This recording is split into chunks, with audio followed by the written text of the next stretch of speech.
understand it. This wasn't the plan. Don't wanna demand it. I've done what I can. And I never mentioned the times you were rude. And I never mentioned when you hid the truth. Scared to lose it all. I won't stand a chance. And I don't wanna fake it. What if I can't walk away? Got me staying away. Hoping I don't make the same mistake.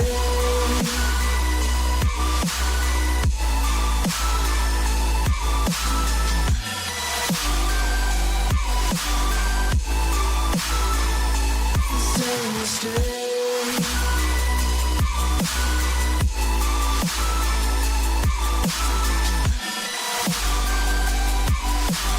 Hoping I don't make the same mistake.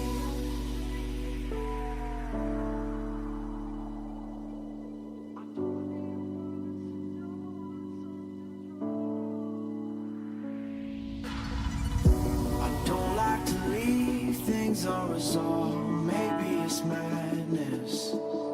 I'm begging you, please pick up the call. You're causing me damage.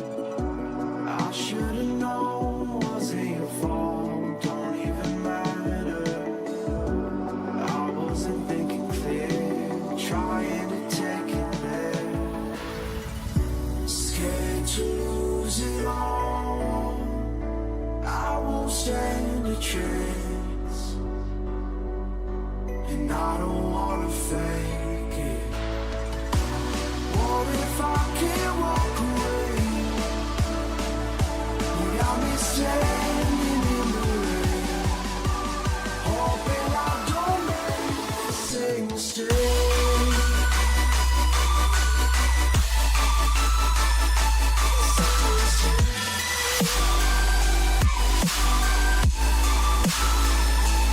Same mistake.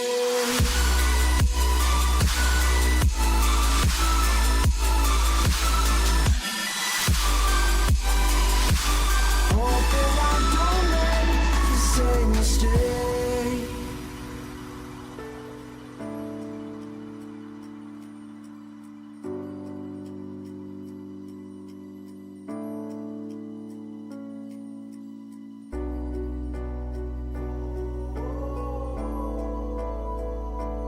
I'm just standing in the rain, hoping I don't make the same mistake.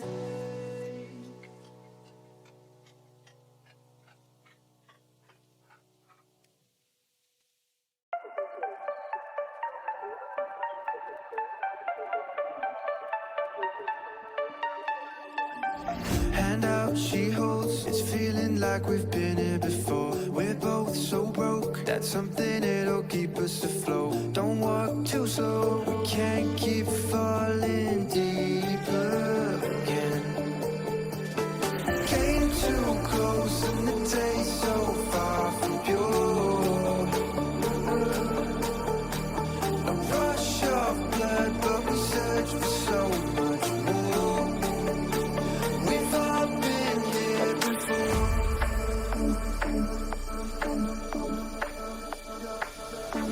We've all been here before.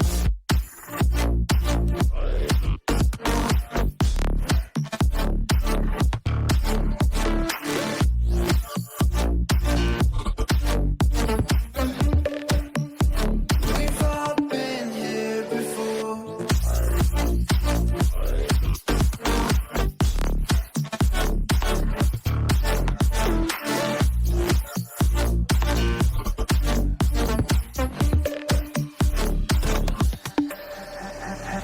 Hand out, she holds. It's feeling like we've been here before. We're both so broke. That's something that'll keep us afloat. Don't walk too slow. We can't keep falling deeper again. Came too close and the taste so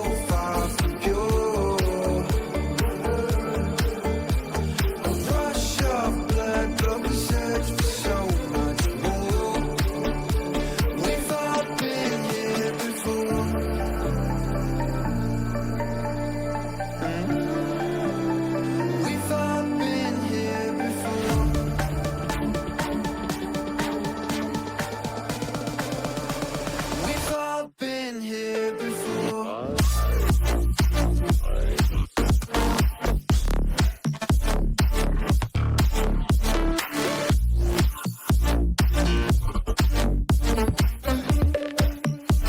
We've all been here before.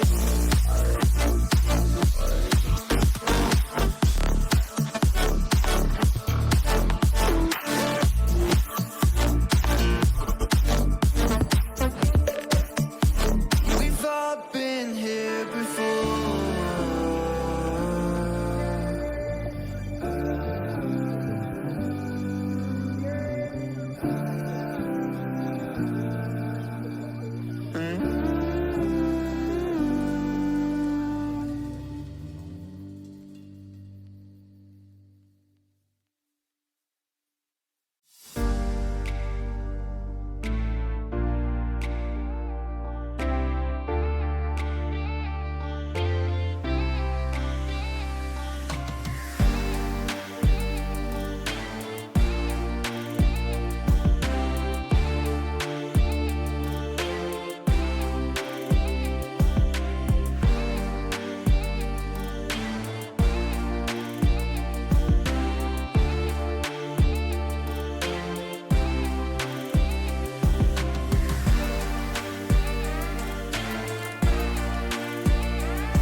Hello and welcome everyone to Stars and Spikes, brought to you by Shenandoah University's event management class. My name is Avery Giesemann, and joining me on the desk is none other than Kyle Dexter. Kyle, what an exciting event we have here. Yet another Smash tournament for this event management class, and what a better event to do it than this one. Stars and Spikes, bringing in that high school community. Kyle, talk to us a little bit about what we're going to be seeing today. So I believe what we're going to be seeing today is a handful of high school competitors from across different schools, and I believe around the MDV area. I believe that's around the schools that they've been able to reach out to. But this is a fully online event.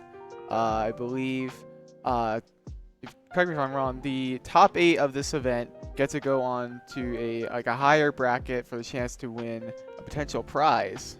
Yeah, so we have our online qualifier here in the esports arena, but you can join from anywhere as long as you were in high school. So we got a couple people playing from their schools, which is really exciting. You get to have the whole team in the room together playing, and yeah, just like Kyle said, we take the top 8 from this online qualifier, and they will come in person to an offline qualifier here at Shenandoah for the chance to win a very exciting prize, which is a free ticket to Supernova. So thank you so much to Supernova for donating not 1 but 2 tickets to this event. The first of that ticket will go to the winner of the offline tournament. That will be between the 8 players who qualify from this event. So that'll be a totally separate bracket. And there'll also be another bracket where the winner of that will also receive a Supernova ticket. So really exciting stuff that we have those kind of prizes on the line here. And then thank you also to Generation Esports for giving us their generous collaboration as well. More details may come in the future for them. So a lot of exciting things to fight for here, and a lot of stakes for these high school players who may not have much experience in the competitive environment. Some of these guys are going to be on high school teams, some of them not. So it's going to be exciting to see what they can bring to the table tonight. Yeah, it's certainly, I imagine if you're that young, for a lot of players, it's definitely like a newer experience for them. Like growing up when I was in high school, I never had this sort of opportunity to No. play for my high school. So I'm really curious to see how like it would work on their end. Like I wonder if it's like if they get to do like crew battles similar to how collegiate like Smash does it, or they just kind of just play the game, try to get better, playing with each other, or do some other like Wi-Fi brackets similar to this. Yeah, from what I know, a lot of the high school competition, and especially the Virginia area, which is what I'm most familiar with, being here at Shenandoah, is that it's going to be a lot of tennis-style competition. So if you're not familiar with what that is, that's going to be more so like one player plays against another school's player, kind of like top players from each school play each other, and that's worth like 1 point. And then your second best players play each other, that's worth another point. They do that sort of 1v1 style, but in that team format where your sets count towards the team's total score.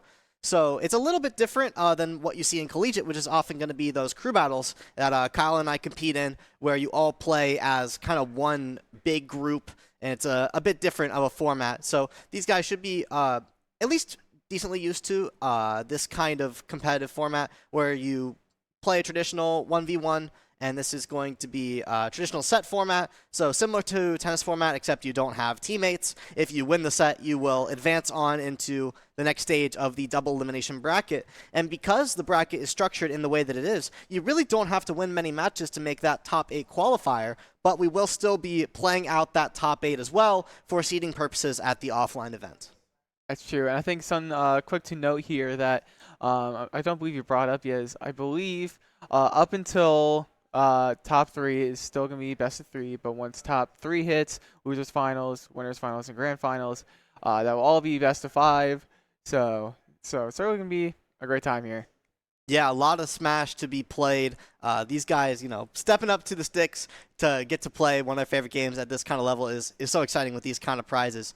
So I'm excited to get into all of the action. We have a few of these players that even you and I are familiar with, right, Kyle? I mean, we got that top seed Horseman, who Right. you've played against in bracket before and who's been in my local scene for a little while. A Luigi player who I think has a strong chance of taking a lot of sets today. I'm curious to see, though, who's going to come out of the woodwork, right? I mean, we don't have, a huge scene here in the immediate area. We really have the Rushdown tournament where we get a lot of our local players from, but really if you want to travel a little bit more outwards, you're going to have to travel to like the Cave or even like Xanadu if you want like some higher level practice. So, where are those high schoolers that are going to come out of the woodwork not having played in these big tournaments and really be able to show off their skills? Because like you said earlier, a lot of their practice is going to come from things like this, like online tournaments and even like Elite Smash to a big extent. I mean, I can tell you when I was getting better, that's exactly how I was able to improve, is just playing online. And these tournaments are a big part of that. So I'm really happy that these guys get to get this experience, because a big part of this as well is what happens after high school, right? I mean, looking into the collegiate esports space, if these players are looking to play collegiate esports, this is a great way for you to develop your game and be able to be afforded those opportunities. Yeah, it's a good point. Like, by doing opportunities such as these, you might be able to maybe get a head start on some of the competition to get into some of these like collegiate teams for whatever school you might be thinking of going to. And another thing you brought up earlier is that there could be a lot of like hidden bosses. Like that's something that could be very interesting to talk about. Like we already mentioned that we are not too familiar with many of these players. Like we know Horseman, obviously, but as far as that goes, we don't really know as many of these players. But I think that just makes it more interesting because there's definitely a few like hidden bosses here that we could definitely look out for. Yeah, anything could happen. I mean, I'm expecting to see a lot of character diversity tonight as well. I mean, when you look at, different levels of Smash, you always see all these sorts of different characters, but there's always comes up like the idea of the tier list, and some characters are better than others. I can tell you firsthand that a lot of things change when you play in this format with players who aren't as familiar with the meta of the game. Sometimes you'll see a bit different of picks than you will at top level, even though really at every level of play you will see a diversity of characters. But a lot of these players will really be able to showcase their creativity through Smash Bros. And that's one of my favorite parts about watching anyone really play Smash Bros. At any level, is you get to see their creativity side show. If you watch a character like Snake, you might get to watch, all right, is this a Snake that likes to play passive, throw grenades, set up C4, sit around the platform and wait for their opponent to do something? Or are they going to be a very button-heavy Snake who likes to run in with things like dash attack, things like down air out of shields? And that's going to be like a creative choice, because you'll watch top-level Snakes do both of these sides of the coin, but it's up to the player themselves to determine what playstyle fits them best, what's the most fun for the player. And I think those dynamics are really interesting, because when you don't have that tournament experience, when you don't play online very often, you may not see these kind of playstyles very often. A lot of players, struggle facing these more niche characters like Ice Climbers, like Rosalina, because this is their first time in a tournament environment, yes, but also the first time in a competitive environment at all, playing against a certain section of this cast that is so rare. Yeah, it's a good point too. Like, there's when you're so new to the game, as far as like a competitive level goes, like you don't know what to expect. Like, you don't know what kind of characters are going to be coming up against. Like, if you're just starting to get into the competitive scene, you like your whole like, I guess your viewpoint on a bunch of characters are like are subject to change a lot. Like, if you play the game like casual, you maybe say like, oh, let's say for example like Zelda, I thought this character was really good in like casuals, but then like actually playing against like a Zelda in brackets, like, okay, maybe this character isn't as great as I remember her being, but there's definitely like a lot of like dispersity in a lot of that. Yeah. Kyle, why don't you speak to the high schoolers and the parents watching at home? How did you transition from that high school level to where you are now competing for Shenandoah? So, as far as that goes, it was more so like when I was in high school, around like my last 2 years, I was just trying to figure out what I wanted to do with my career. I was like even debating whether I wanted to go to college in general, because I still didn't know what I wanted to do. But then I found esports, and especially through Shenandoah Esports. This is one of the colleges I visited. As soon as I got like the whole rundown of how we do things around here, and the whole idea of just competing in collegiate esports, I always like hooked from the start. And the amount of like business opportunities you can get from them is just, it's really cool. Yeah, I mean, that's a similar story to me as well. I was able to come in and view the academic program as well, the competitive program, and I was hooked from there. And speaking of getting hooked, we're going to have to leave you guys on the hook for just a small break here as we get some matches set up for you guys. But don't go anywhere. Stars and Spikes will be returning very soon.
Welcome back, everyone, to Stars and Spikes, and I do have some unfortunate news. We're going to have to take a little bit longer of a break than was expected. One of the teams that does take up a majority of our bracket is having some technical difficulties, and we may not be able to get a solution for that for about another 30 minutes. So we hope you stick around and watch the rest of the event, but in the meantime, maybe grab a snack, grab a friend, tell them about this tournament, because there's going to be some really exciting Smash Bros, and you're not going to want to miss it. So we will see you very shortly.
wasn't the plan.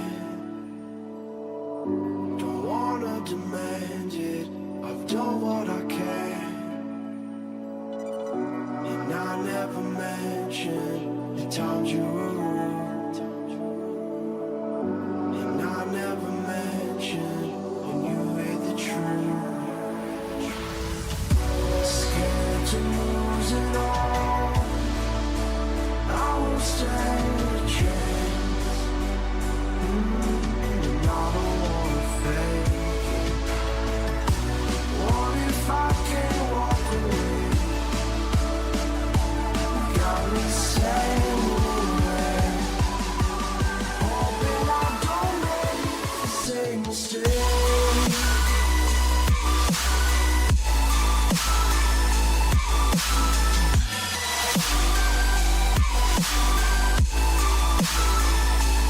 Same mistake.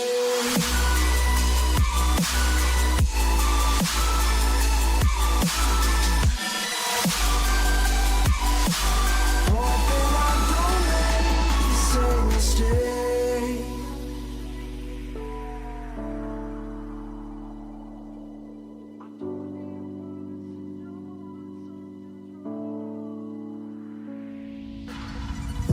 I don't like to leave things unresolved. Maybe it's madness. I'm begging you, please pick up the call. You're causing me damage. I should've known, wasn't your fault. Don't even matter. I wasn't thinking clear, trying to take it there.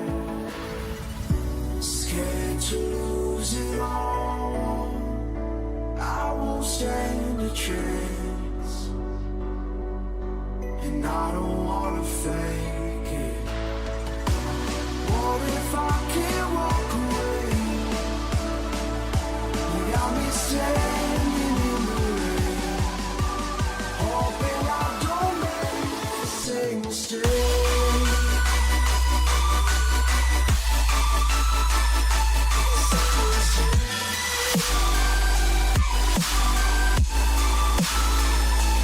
Same mistake.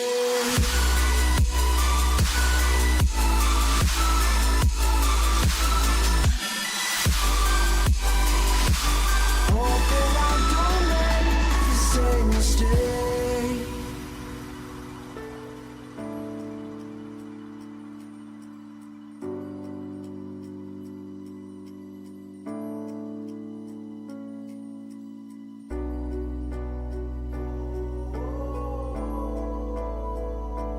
I'm just standing in the rain, hoping I don't make the same mistake.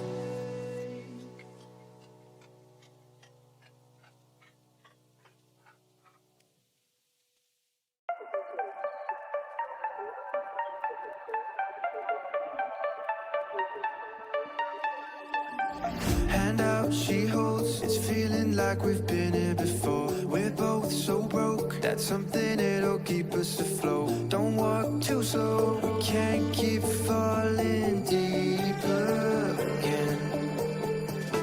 Came too close and the taste so far from pure. A rush of blood, but we search for so much more. We've all been here before.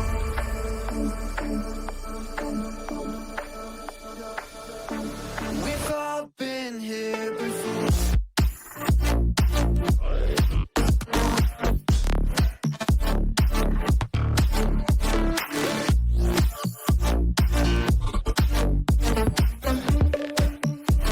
We've all been here before.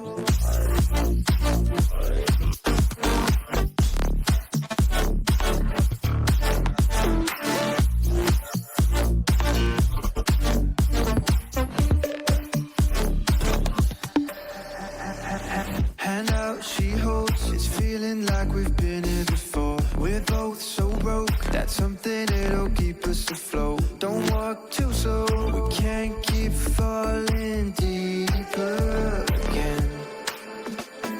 Came too close and the taste so far from pure.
Don't care.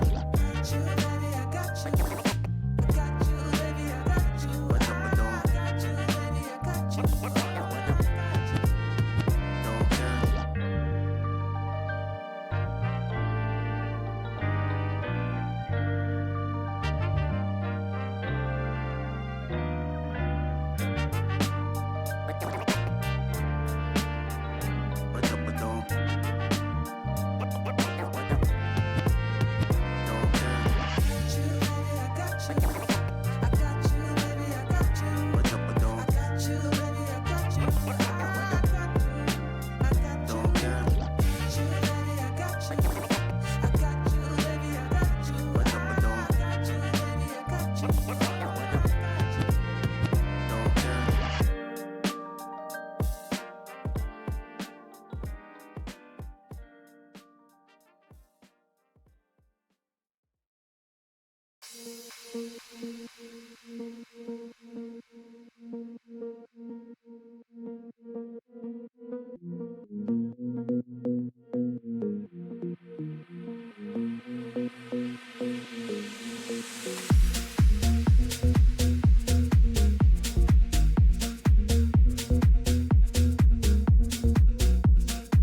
Welcome back, everyone, to Stars and Spikes, the online invitation qualifier for an offline tournament coming up very soon in November. My name is Avery Giesman, and this is Kyle Dexter. And if you go ahead and got a snack or got a friend during that break, thank you so much for sticking around with us. We got those technical difficulties sorted out with these schools, and they are ready to play, ready to get into some Smash Bros action. And I could not be more excited.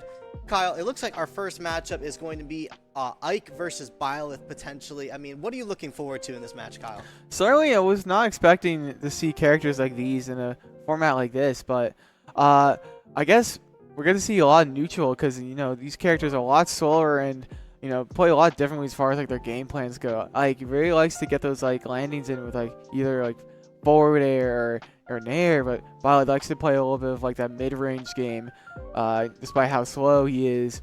Has really good ledge trapping with, you know, forward smash being such a deadly move if he gets wrong.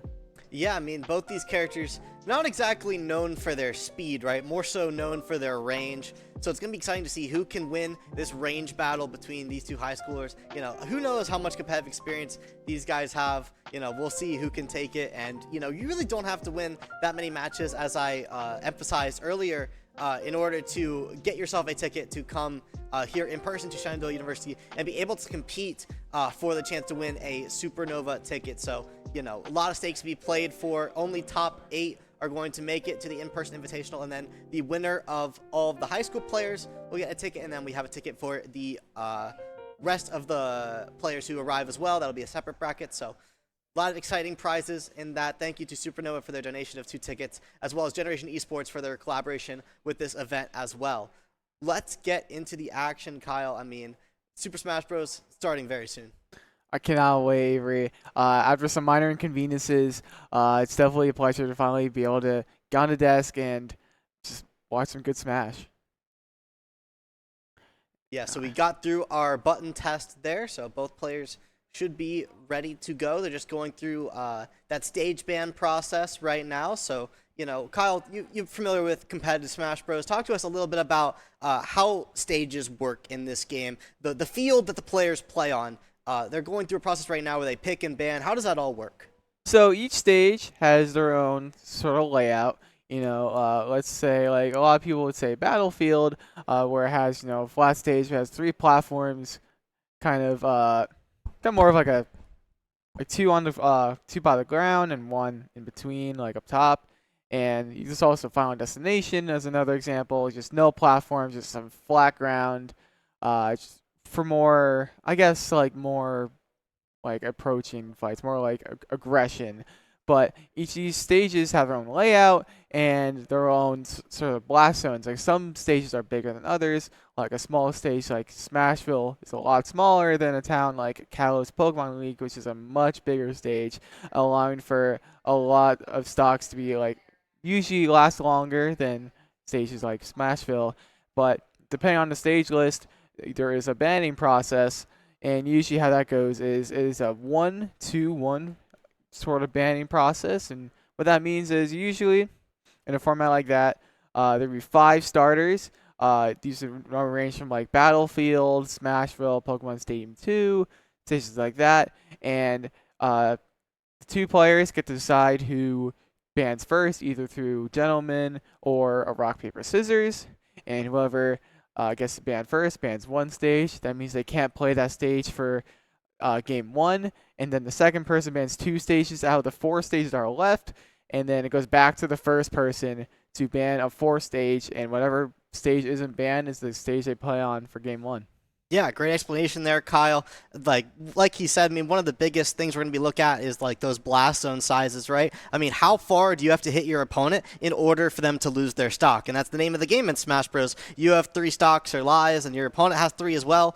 You know, who's going to lose them first? So on those smaller stages, like you said, Smashville, we're going to see those stocks possibly fly a lot earlier. There's a lot less stage to really maneuver around, so you're going to end up off the stage a lot more. We're going to see if these players really know their recovery routes, right? Or if they're going to potentially have to face versus some edge guarding or some ledge trapping, where the opponent, you know, pressures you at the ledge, and you have to figure out, how am I going to get back to the stage? Because being on the stage is such an advantage in this game because you're not as close to the blast zones, and those blast zones are going to be, you know, if you touch this square around the stage, you're going to lose your stock. So on those smaller stages, that's how you're going to lose your stocks quicker. You end up off stage, you get hit off stage, you're going to hit those blast zones eventually. Even on a stage like Kalos Pokemon League, as you're iterating earlier, Kyle, is going to be a really big map where there's a lot of stage to play with and little room off stage. So it's going to be a little bit different of a game plan to see who can control that stage better. And we'll get into some of those intricacies as we move along in the tournament. But let's get into some action here. We got Ike, we got Byleth, we got Battlefield, a stage with 3 different platforms that you can maneuver around. Let's start game number 1 of Stars and Spikes. As you can already see, more Badger on the Ike. RQ going for some aggression, just to side these in, just running up and doing that up B, just pure aggression. Maybe taking advantage of the up B armor from More Badger, trying to get a sneaky S-smash in. Wow, just look at all this aggression from More Badger. He's just not laying off the gas, and Llama Amazing maybe a little overwhelmed by it, but you can see Llama Amazing still trying to fend off More Badger with some of those bigger, more longer ranged hitboxes, but not as wide as Ike's. Yeah, More Badger we got here on, it looks like the Ike, and then we got Llama Amazing on the Byleth here. So yeah, more Badger at the strong start here on the Ike, but really it's evened up here as Llama Amazing has been able to crawl his way back into this match. We see we have the 10 seed versus 7 seed, some of the mid seeds duking it out here as more Badger is not able to make it back to the stage. And we can see some of those recovery routes that we're talking about. It can be difficult to make it back to that stage sometimes. Ike, a character that only has a far-ranging horizontal move and a far-ranging horizontal move, but he can't really move both directions at once. Sometimes those decisions can be difficult to navigate, and that's what we saw Llama Amazing take advantage from there, pushing more Badger off the stage. As more Badger tries to get a stock of his own, and he's going to be able to make it happen, Llama Amazing losing their first stock.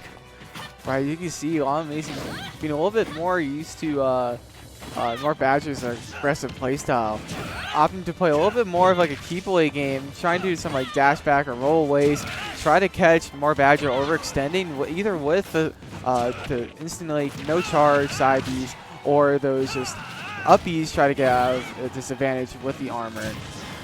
Yeah, this brings in some of that creativity I was talking about before our break, Kyle. We can see more Badger's definitely an initiative player. Wants to get in on their opponent and make stocks happen, and you can't do that when you're off the stage, and Llama Amazing knows that, keeping more Badger off of the stage so that they can't make those initiatives happen, can't make that pressure come to pass, and you're going to end up losing those stocks if you don't start playing a little bit more defensively, as Llama Amazing is doing an excellent job at just poking out this Ike for approaching, and it's going to be an SD there from more Badger. Llama Amazing able to control the stage there very well, and yeah, just unfortunately getting the wrong direction on that side B, that move that you want to initiate with, right? Very fast, and it can do good poke, but unfortunately if you use it the wrong direction, you are going to enter that state where you can no longer recover, and that's going to be game number 1 for Llama Amazing. Yeah, and something I noticed there is that maybe Battlefield is maybe not the best choice for more Badger there, because you could see as the course of the game went on, they were kind of stuck on the top platform. You saw it was very hard for them to get off. It's sometimes in Ultimate, sometimes platforms are just for like almost no reason. It feels like it's really hard to get off of the platform. This is true. Like, it's much harder than you realize to just run off the platform. Sometimes you just get stuck there and you're like, okay, I can't run off. I'm just going to try to just drop down. I'm going to crouch down. And for some reason, that isn't working either. So it definitely happens to the best of us. Yeah, definitely a difficult thing to navigate. And, you know, that Battlefield's a like relatively small stage, and I feel like more Badger is able to utilize that space to get in onto Llama Amazing pretty well with the Byleth, and that's one strategy against Byleth is she has more range than you as on Ike, so you want to get close to her, right? But it also offers the other side of the coin, which is you spend more time off stage on Battlefield, which is what more Badger was able to, the situation that more Badger found themselves in, where you have to figure out how am I going to navigate this recovery. So yeah, I mean, Battlefield, it has its strengths, it has its weaknesses. Let's see what the counter pick is going to be. Since more Badger did lose that game, they're going to be afforded the stage counter pick, and they don't see the weaknesses of the Battlefield stage. They're going to run it right back here, see if more Badger can make it happen here on the Battlefield. Yeah, maybe more Badger trying to be a little more comfortable. Maybe game 1 is like, okay, maybe got a little unlucky with the platform stuff. I'm just gonna try again, see if it works again. I know what I need to do this time to make my adjustments and potentially take this second game. Yeah, and you can see just how advantageous it is to keep the opponent in the air. That's a theme you can watch at home for, is if you want to know who's winning and losing. Sometimes you can look at the percents, you know, whoever's rising, that person is taking more knockback from each hit, but also the positioning of both players. Is one person off the stage or above the opponent, they are probably in a disadvantageous scenario, because then they are closer to those blast zones. You can see more Badger finds themselves on that top platform. Llama Amazing is going to be able to find that up air, and it's going to kill because you are extra close to that blast zone. So that disadvantageous state is no joke, and finding themselves on the ledge is Llama Amazing. A fully charged neutral B is going to take their first stock. So I'm noticing from more Badger recoveries is they're opting for a lot more of these like higher recoveries with the side Bs, and sometimes misses the lower recoveries when forced to. Like I'm saying, oh no, overshoots like the platform. Yeah, see, this one thinking Avery, maybe more Badger is not very comfortable being forced to recover low, and it's certainly an understandable fear when you're fighting a character like Byleth who can easily catch linear recoveries. Like Ike's, I think I might have count the jump there. Okay, still getting the side B, catching the jump with the up B. What's the light trap going to be here? Just Unfortunate dash attack whiff. That's exactly the recovery we wanted to see, though, from More Badger there. Using the side B in order to grab the ledge, not going too low there. That's going to be the key to victory there on that horizontal recovery. So we keep seeing that from More Badger. They are still definitely in this game. Ike is a character that can take some early stocks off of just a few hits. His sword is very strong, but even stronger move is the down air from Llama Amazing. Yes, indeed, it hits through the platforms of Battlefield, and that's going to be an excellent first set for Llama Amazing. And as we reiterated earlier, this is a best of 3, so it's the first player to take 2 games out of 3, and Llama Amazing winning the first 2 games on the bout there, meaning that they are going to advance on into the next round. And based on some things like seeding, some things like draws, that could potentially even be enough to score you a top 8 spot. Like I said earlier, this isn't a massive bracket. You don't have to win very many matches to earn yourself a spot in that top 8 and earn yourself a ticket to come play in person for the chance to win a Supernova ticket. Shout out to Supernova for donating those tickets to this event, and Generation Esports for their collaboration with this event as well. I mean, such great prizes to have the potential to fight for here, and already with 1 match underway, I mean, such great Smash Bros so far, Kyle. Right, and something of note is you brought up the top 8 bracket. Once you get into that top 8, you're invited to come play in person. I believe for More Badger's case, since everyone starts in the upper bracket, since they already won their first set, I believe they're already a shoo-in for the top 8 bracket. So I believe they're already in there in the top 8 bracket, ready to play in person whenever that time comes. I believe the date for that will be announced sometime later down the line. I know it's in November at some point. That date will be announced in due time, but we can all look forward to that as we continue on in the online invitational. Don't worry, we're not only playing until top 8, though. We will still play out those top 8 matches, as we mentioned earlier, and I'm going to keep reiterating this throughout the broadcast. Those 8 people will come and play in person, and the reason we are going to play out that top 8 is due to the seeding for that bracket then, for that Supernova ticket. That will determine the seeding for that bracket. So you will have a better chance of winning that Supernova ticket if you place well in this online invitational, even within that top 8. So there's still a lot to play for here as we look forward to that November event. Yes, and you see a lot of this unfortunate side views coming from More Badger here as we see these replays here, and yeah, just some unfortunate misplays from More Badger. Maybe potentially some nerves, some tournament nerves, especially when you are potentially new to the scene at an age this young. You might get those tournament nerves. It happens to everybody. Even though like me and you, Avery, we're experienced players at the thick of it, and even then, we still get pretty nervous once the bracket starts. No matter how good of a player you think you are and what results may show, it can happen to anybody, and it's a very reasonable thing to be nervous about any bracket. That is without a doubt true, Kyle. I mean, we have no idea what kind of competitive experience these players have, but yeah, even after competing for a very long time, those nerves can certainly get to you, especially, when you look at things like higher stakes tournaments, like this one, for example. You don't have to win that many matches to win a really cool prize. You're getting the opportunity to come out, compete in person, potentially win a Supernova ticket. So those kind of stakes can be a big deal when you're trying to play for your high school. You're trying to represent well. You're trying to play well. You don't want to mess up or do things the wrong way. But at the end of the day, these online tournaments are such a great experience, as we reiterated earlier. I mean, it's not just about winning and losing at the end of the day. At the end of the day, like esports, at Shenandoah and at large, really about that beyond gaming experience. What skills can you get from competing that you apply to your life, to your career? And that's part of what Kyle and I are studying here at Shenandoah. So, playing in these tournaments, it goes far beyond the competition itself. There's a lot to be learned from competition, especially in a team environment. I mean, this is more of a individual-based competitive environment, but Kyle and I compete on a team environment, and it's a lot of these guys that you're seeing here today do compete at some sort of high school level, whether it be a club or even if they play against other high schools. That's going to be a little bit more individualist based, but there's still a lot to be learned when it comes to competition and growing as a person. Right, that's a great point, Avery.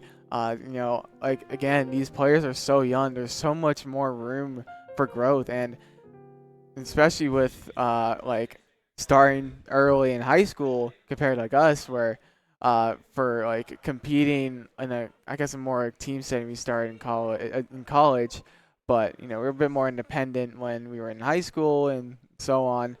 Some of these players, some of you getting ahead of the curve against some of their like potential opponents that they could be playing if they were to go to that collegiate level as the years go by.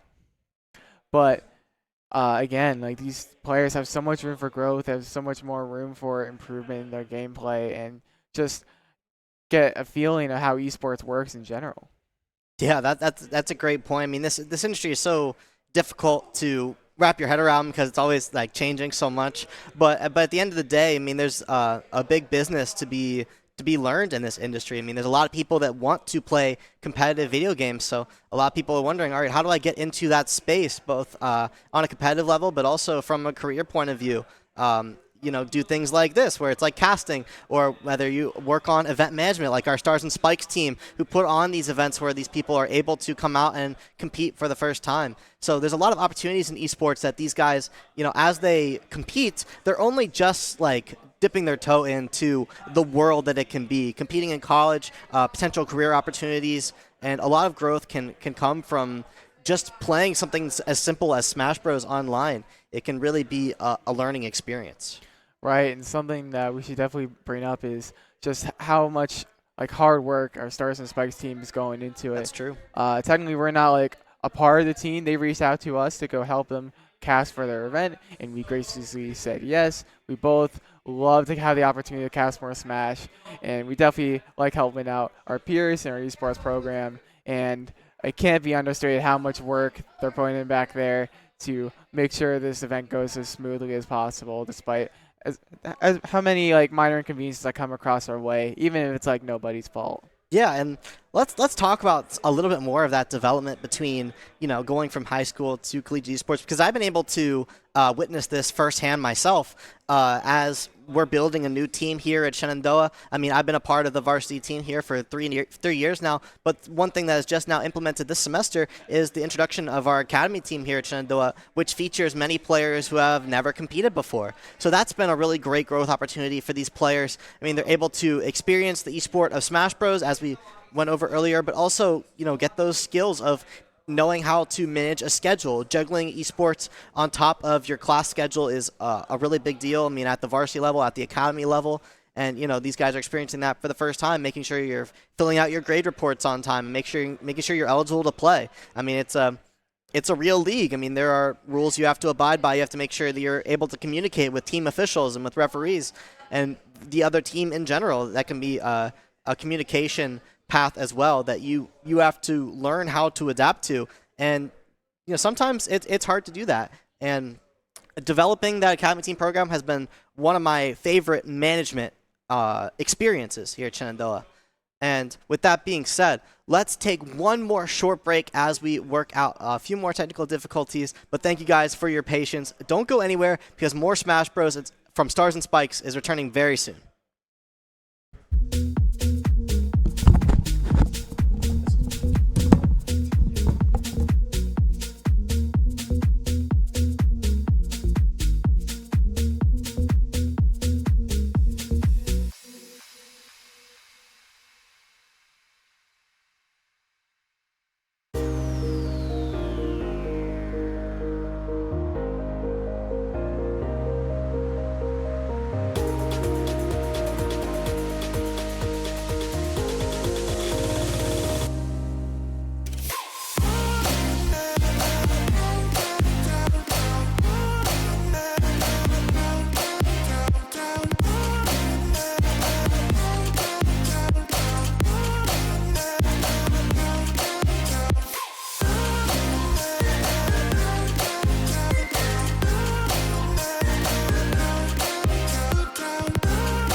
I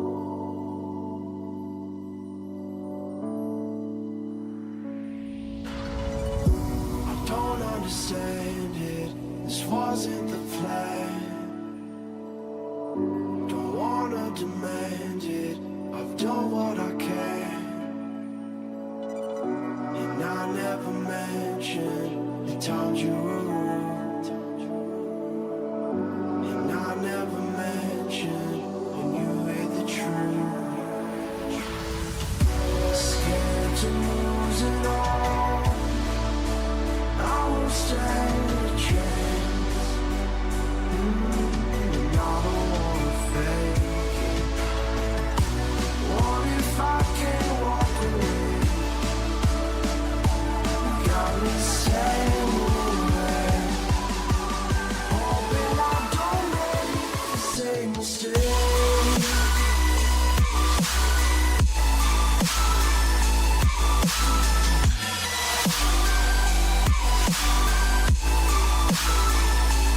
Same mistake.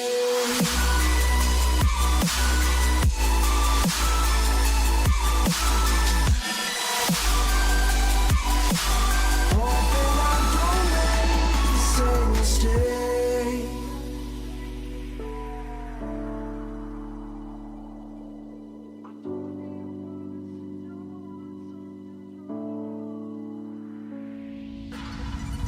I don't like to leave things unresolved. Maybe it's madness. I'm begging you, please pick up the call. You're causing me damage.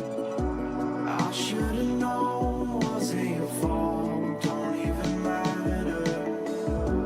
I wasn't thinking clear, trying to take it there. Scared to lose it all, I won't stand a chance. And I don't wanna fake it. What if I can't walk away? You got me standing in the rain, hoping I don't make the same mistake.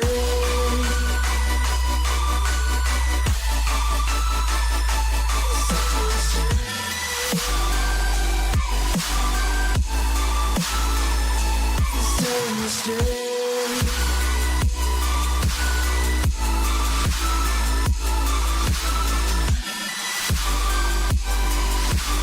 Hoping I don't make the same mistake.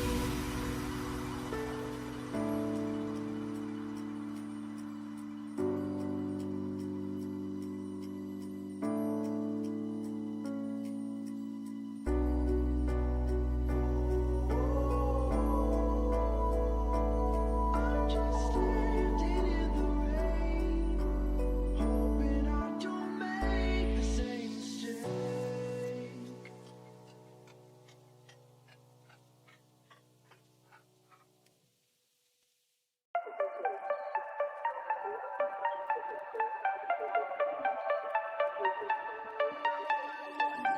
Hand out, she holds. It's feeling like we've been here before. We're both so broke. That's something that'll keep us afloat.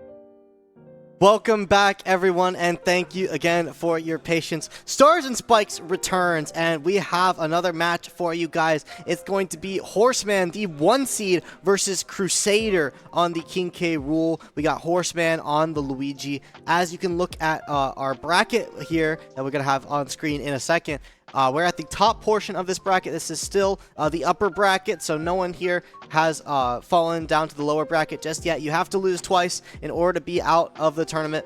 So we're going to see the 1 seed here, Horseman. He is actually a competitor in the local tournaments that we have here in the sub-region. So I'm familiar with the player. Kyle has actually played him in a recent tournament past. So we are familiar with this player, and we know that they have a strong chance at coming to this in-person tournament and really taking it all. Yeah, and I believe... Oh, have we already started? Oh, okay. Let's see, game 1 on the PS2. The Cannonball taking the side B from Horseman on Luigi, perhaps can have a jump. And again, we're on PS2.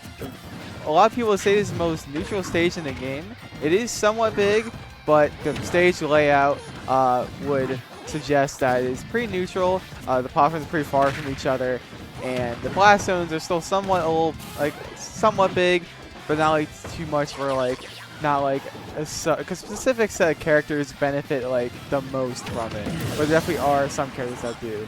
Yeah, and there's some high-level edge guarding there. We see from Horseman forcing Crusader into the stage, going to force that tech scenario out, and going to bounce off the stage there and go to their demise. And you can see Horseman just looking for these entries, but Crusader is able to keep them out very well. But Horseman is able to find the grab, and this is the Luigi special. 41% on the board onto this King K. Rool player, and the pressure just does not stop. You can see that King K. Rool's large frame is going to be his demise as Horseman reads the DIN plus air dodge, and that's going to be a stock for the 1 seed. That's another thing. Even Luigi gets his grab, like we're seeing Horseman do it right now, he's going to complete the 0 death. No, but that's still a ton of damage being racked up. That's something I wanted to talk about before Horseman got that second grab in. Even if Luigi does not get the 0 death, that's still a lot of damage that gets racked up, and you can still do like as many confirms to an up B or a down here or like the back hit. Oh my goodness, he just goes up and do it. Amazing play from Horseman, just stepping on the gas with the Luigi's amazing vantage stage, just constantly on Crusader, trying to make sure, just abusing K. Rool's poor frame rate, poor frame data, excuse me, to take the win. Yeah, I mean, this is the power of Luigi. He has these really big combos that can string off of many different hits, and King K. Rool, a character that gets comboed very easily, so that is a dastardly combination as we see manifest here into this match. And this is why Horseman is the 1 seed. You know, he comes in hot, he goes for big edge guards like you saw there at the end. You can't be safe when you're off the stage versus Horseman. He will go for that down air before your propeller recovery comes out. And that's a hard thing to deal with, right? Because as King K. Rool, you only have access to that propeller realistically to recover with, other than like your jumps. So you have to kind of be a sitting duck as you slowly rise up. And if you remember from the first stock, that's something that Horseman was able to capitalize as well on with that back air into PS2, able to find that stage spike and able to find a big stock onto K. Rool's recovery in that manner as well. So we'll see what happens in this game number 2. Will Crusader be able to adapt on those recovery routes, find a different way back to the stage, or will he just have to exist more on stage and find a way to deal with this onslaught of pressure from Horseman? Right, and with a new game, we get to see potentially a new counter pick for the stage, and we see on Battlefield this time. I'm curious to see how this will go, what Crusader's game plan is this time. Because you can see Crusader still trying to play a little grounded, which is exactly what Luigi wants, because there you go. You messed up once, you get that grab, and oh my goodness. Oh, no, the reset with the Zaire. Not getting the up B, but still doing a ton of percent. 0 to 96. That's a ton of damage racked up onto Crusader. Horseman, oh my gosh, the weight on the neutral air to wait out the counter, the nair into the down B, incredible. Yeah, great stuff here from Horseman. You could tell that this kid has some tournament experience, and that's that leg up that we're talking about earlier. If you have experience in these nerve-wracking environments, if you have experience playing different types of characters, you can make some magic happen, and we're seeing it here on Luigi versus King K. Rool. It doesn't even matter the stage. It's going to be a fairly difficult stage to combo on as Luigi sometimes, but he's got those remixes down, and speaking of remixes, going to get in some up tilts into the action, and a reset there on the neutral air up air. That those aerials just lead into so many strings, and trying to swing off this ledge is just a death sentence as Horseman goes off stage once again, and you're a sitting duck out here. That's going to be a free back air for the Horseman.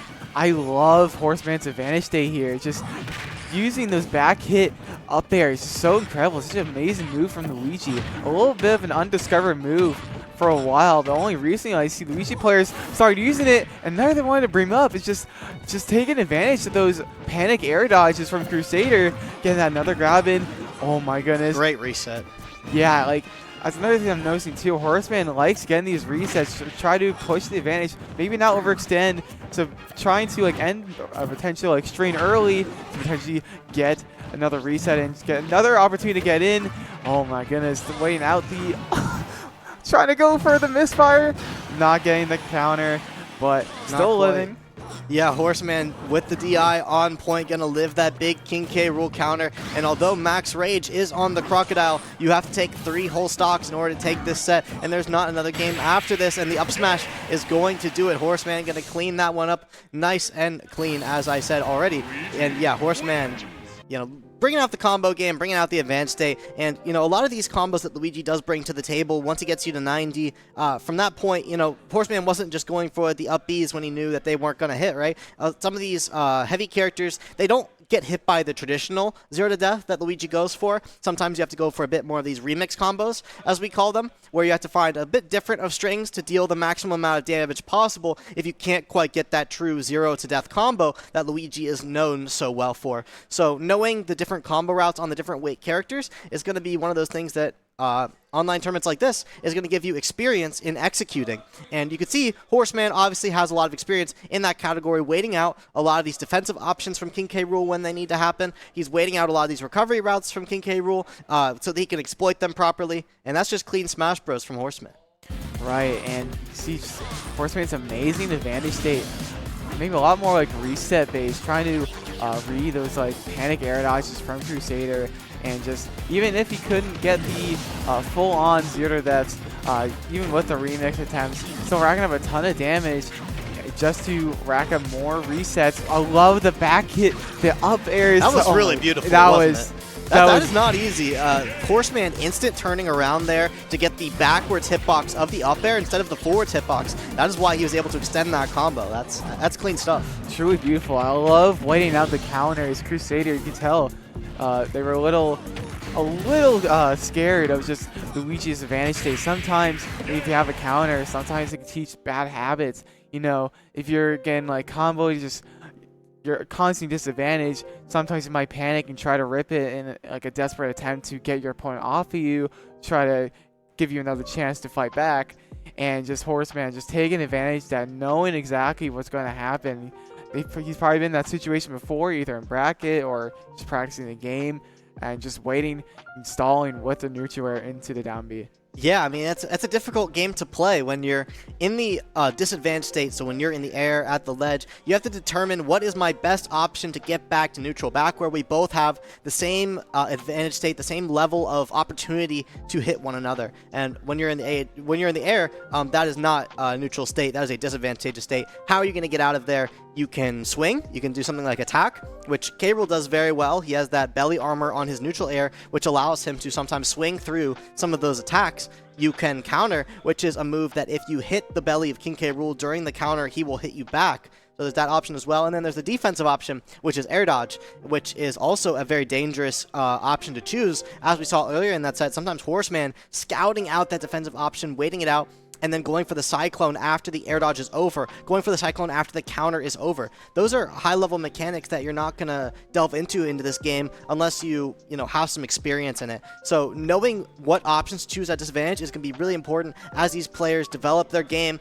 realize what's safe, what's not safe, what can I wait out when I'm juggling my opponent, when I'm ledge trapping my opponent. Those are going to be really important concepts if they want to take this whole bracket. Right, that's a good point, Avery. You said something about like taking turns as well, because you said a lot of pressure and like potential like what moves are safe and what moves are not. It's very important to recognize when it isn't your turn. There are a lot of characters that love just have like such safe pressure. The first character that comes to my mind is like Cloud, having that big sword, especially that back air, extremely safe move. If the Cloud player plays it correctly, it would still be his turn, whether if you shield it or parry it. Cloud backer is one exception in a lot of those aerials where it's one of the only moves I can think of, one of those normals I can think of that is safe on parry. And with that, it would just continue to be his turn. You can't really punish Cloud for doing those back airs. You have to punish what he does after them. Yeah, that's tricky stuff indeed. Let's look to this bracket, and we see on the lower side of the semifinal, still the upper bracket, of course, we see Llama Amazing, the Byleth player that we watched earlier, face off against the Ike player, making it all the way to the semifinal here. If they win one more match, then they will go against the beast that is Horseman. So yeah, offering that range, those safe options, is going to be a very useful tool against a character like Luigi. They offer that chance to make it your turn more often, just like Cloud can do with his sword, Byleth can do with their sword as well. Yeah, and I believe soon we are going to get into our next match. Did you catch who? Yeah, I believe it's going to be Planted versus Yeet as the next match. So, loading up into lobby as we speak. We're getting a little bit of a sneak peek here while the players make sure that everything is in order. It looks like it may be Young Link versus Roy. Two characters that I would say are very fast, have a lot of potential for a lot of pressure, but also potential for a lot of safety. Kyle, talk to us a little bit about how this matchup might flow. So, really, a lot of Roy goes down to just getting your opponent's face. Sometimes you don't really need to take as much time to, go into a deep game plan when you're playing Roy, because a lot of it just boils down to just getting your opponent's face. Well, depending on the character you fight, it matters like how you get in, because some characters, they can just easily punish your projectile approaches, but for Roy, a lot of it's the same, just kind of rush down. But for Young Link, you can kind of play a little bit of a hybrid. Young Link is so fast, he has amazing frame data. He can choose whether or not to zone, or he can scrap with his amazing buttons that are extremely safe, and using the uppy armor from Planted to get out of the jab. Yeah, and we can see Planted is playing quite the opposite of Planted, Kyle. He is all over this stage trying to put on the pressure onto Yeet the Young Link, and that's what you must do, right? Because if you play this slow game versus Young Link without a projectile, you're going to end up taking more percent than they are. So you have to find a way. How am I going to get in on this Young Link? Am I going to jump in? But if I jump in, Yeet might throw out an upwards angled boomerang to cover my jump. Am I going to run in on the ground and deal with these fire arrows? Am I going to have to shield to get around these, or am I going to be able to find a way to move around them without having the need to get stuck in my shield? Because Roy is a character that you want to move around with, you want to be fluid with, and we can see the pressure that he puts on when he is up close, but also the great defense by Yeet, able to get this Roy off of them. And if you're able to do that, then you're going to be able to stack up the damage from afar and get yourself some potent ledge traps like this, which Planted was able to get out of very nicely. Yeah, and you can see Planted just trying to trying to go for the read. A little too late with the S-Smash. Got the guess correct, though. And that's something so scary about Roy in a situation that when you're in the corner, Roy has so many good ledge trapping options. The jab, sometimes depending on the character, can hit, we believe it can hit your ledge hand. Such a dangerous move to get hit by, because especially if he gets that sweet spot, you could get into a back air. Depending on your position where you get hit by, get an S-Smash and you just explode at such literally low percent. Especially with Planted having max rage, and Young Link not being a particularly very heavy character, pretty light character, missing the uppy. How unfortunate. Yeah, that percent rising, and as that percent rise, you're going to take more knockback from each hit. So even though it was only a down tilt from the Roy, a move that sends kind of down and away, because you're high in that percentage, you are going to fall the stock there. But responding, Yeets with the up air at 170%. These stocks are not flying fast, and sometimes that's kind of the downfall of Young Link, is if you don't find these early projectile confirms, you can find some difficulty finding the stocks with this character, because he doesn't have a lot of these really strong smash attacks and tilts quite like Roy does. And we can see Roy Planted already going for the down air to try to take an extra early stock, and utilizing these platforms very well for the juggle scenario. Tell Planted is very used to being in the advantage state, being in their opponent's face, because Yeet can just not get off of this disadvantageous scenario. Right, Planted making use of a lot of the stage advantage that he has, especially when he puts Yeet in the corner. Yeet panicking a little bit to get out of the corner, and Planted just throwing out those extremely dangerous buttons to get the kill on Yeet. The little shark with the up B, gonna get him off, but Planted fighting back, taking back center stage, misses the forward smash again. Oh no, he's just ripping it. That's another thing with Roy. Roy just loves pressing buttons. It doesn't really vary much between many players, but Roy's just in the nature of the character, he just loves swinging that sword, and I can't really blame them, because it is so satisfying to hit those Roy combos, and he's so deadly, because the momentum he can gain just from hitting you over and over again as the percent racks up. You can start to panic, and that's why Roy becomes super dangerous, because once he gets that read, again, with such amazing kill power with those sweet spots can be so dangerous. Oh, but speaking of dangerous, just one too many down airs off the stage, and Planted is going to find themselves losing that stock at 50%, just trying to ledge trap Yeet. And, you know, sometimes you find the stocks off of your opponent's fault, not just of your own strengths. So it's a matter of time before Yeet finds himself in another stock losing scenario, find himself at 67%. But Planted understands the game plan here. Only 2.5 minutes left on the clock. If the clock runs out, whoever is ahead will win the game. So Planted understanding there may be more win condition than one, which is not one that you often see at this level. Right, I like that little bit there. We saw earlier, Yi was just trying to just throw as many projectiles as they could from stage. Oh, getting the read, but you know, not getting the spacing correct. But Planted earlier, they were trying to play a little bit more platform centric, because you saw Yi was playing very grounded, and you know, when you have a lead like this, your opponent's almost forced to approach. Again, the landing, the side B, the dancing blade. Great job from Planted taking game one. Yeah, and there's one of those really potent kill options that we talk about with Roy. He has very powerful tilts. He has very powerful smash attacks. Do we mention he has very powerful specials as well? I mean, what a kill power that this Roy possesses. If he catches you off guard, especially near the edge of the stage where the blast zones are the closest, you can go a-flying, Kyle.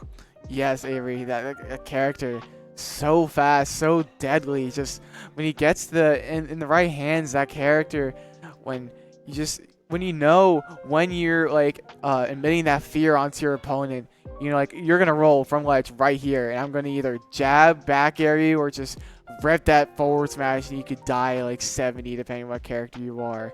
Yeah, those fast moves can link into the strong moves sometimes. Sometimes you just get the raw strong move, and that's where those reads come in. If you know where your opponent's going to be, why don't I use a strong move in this spot where I anticipate that they're going to end up? And that's exactly what we saw there from Planted, reading the ledge get up of Yeet, able to find the side B, and you know, when you're getting up from the ledge, sometimes you could even get caught on your DI. So a lot of factors going into that scenario there, and not able to find the recoveries earlier in the match. Going to find yourself in that kind of scenario. It's tough versus Roy. You have to, like, as Young Link, you have to find these almost earlier kills off of things like edge guards, because you don't want to play against a max rage Roy, as you were reading earlier, Kyle.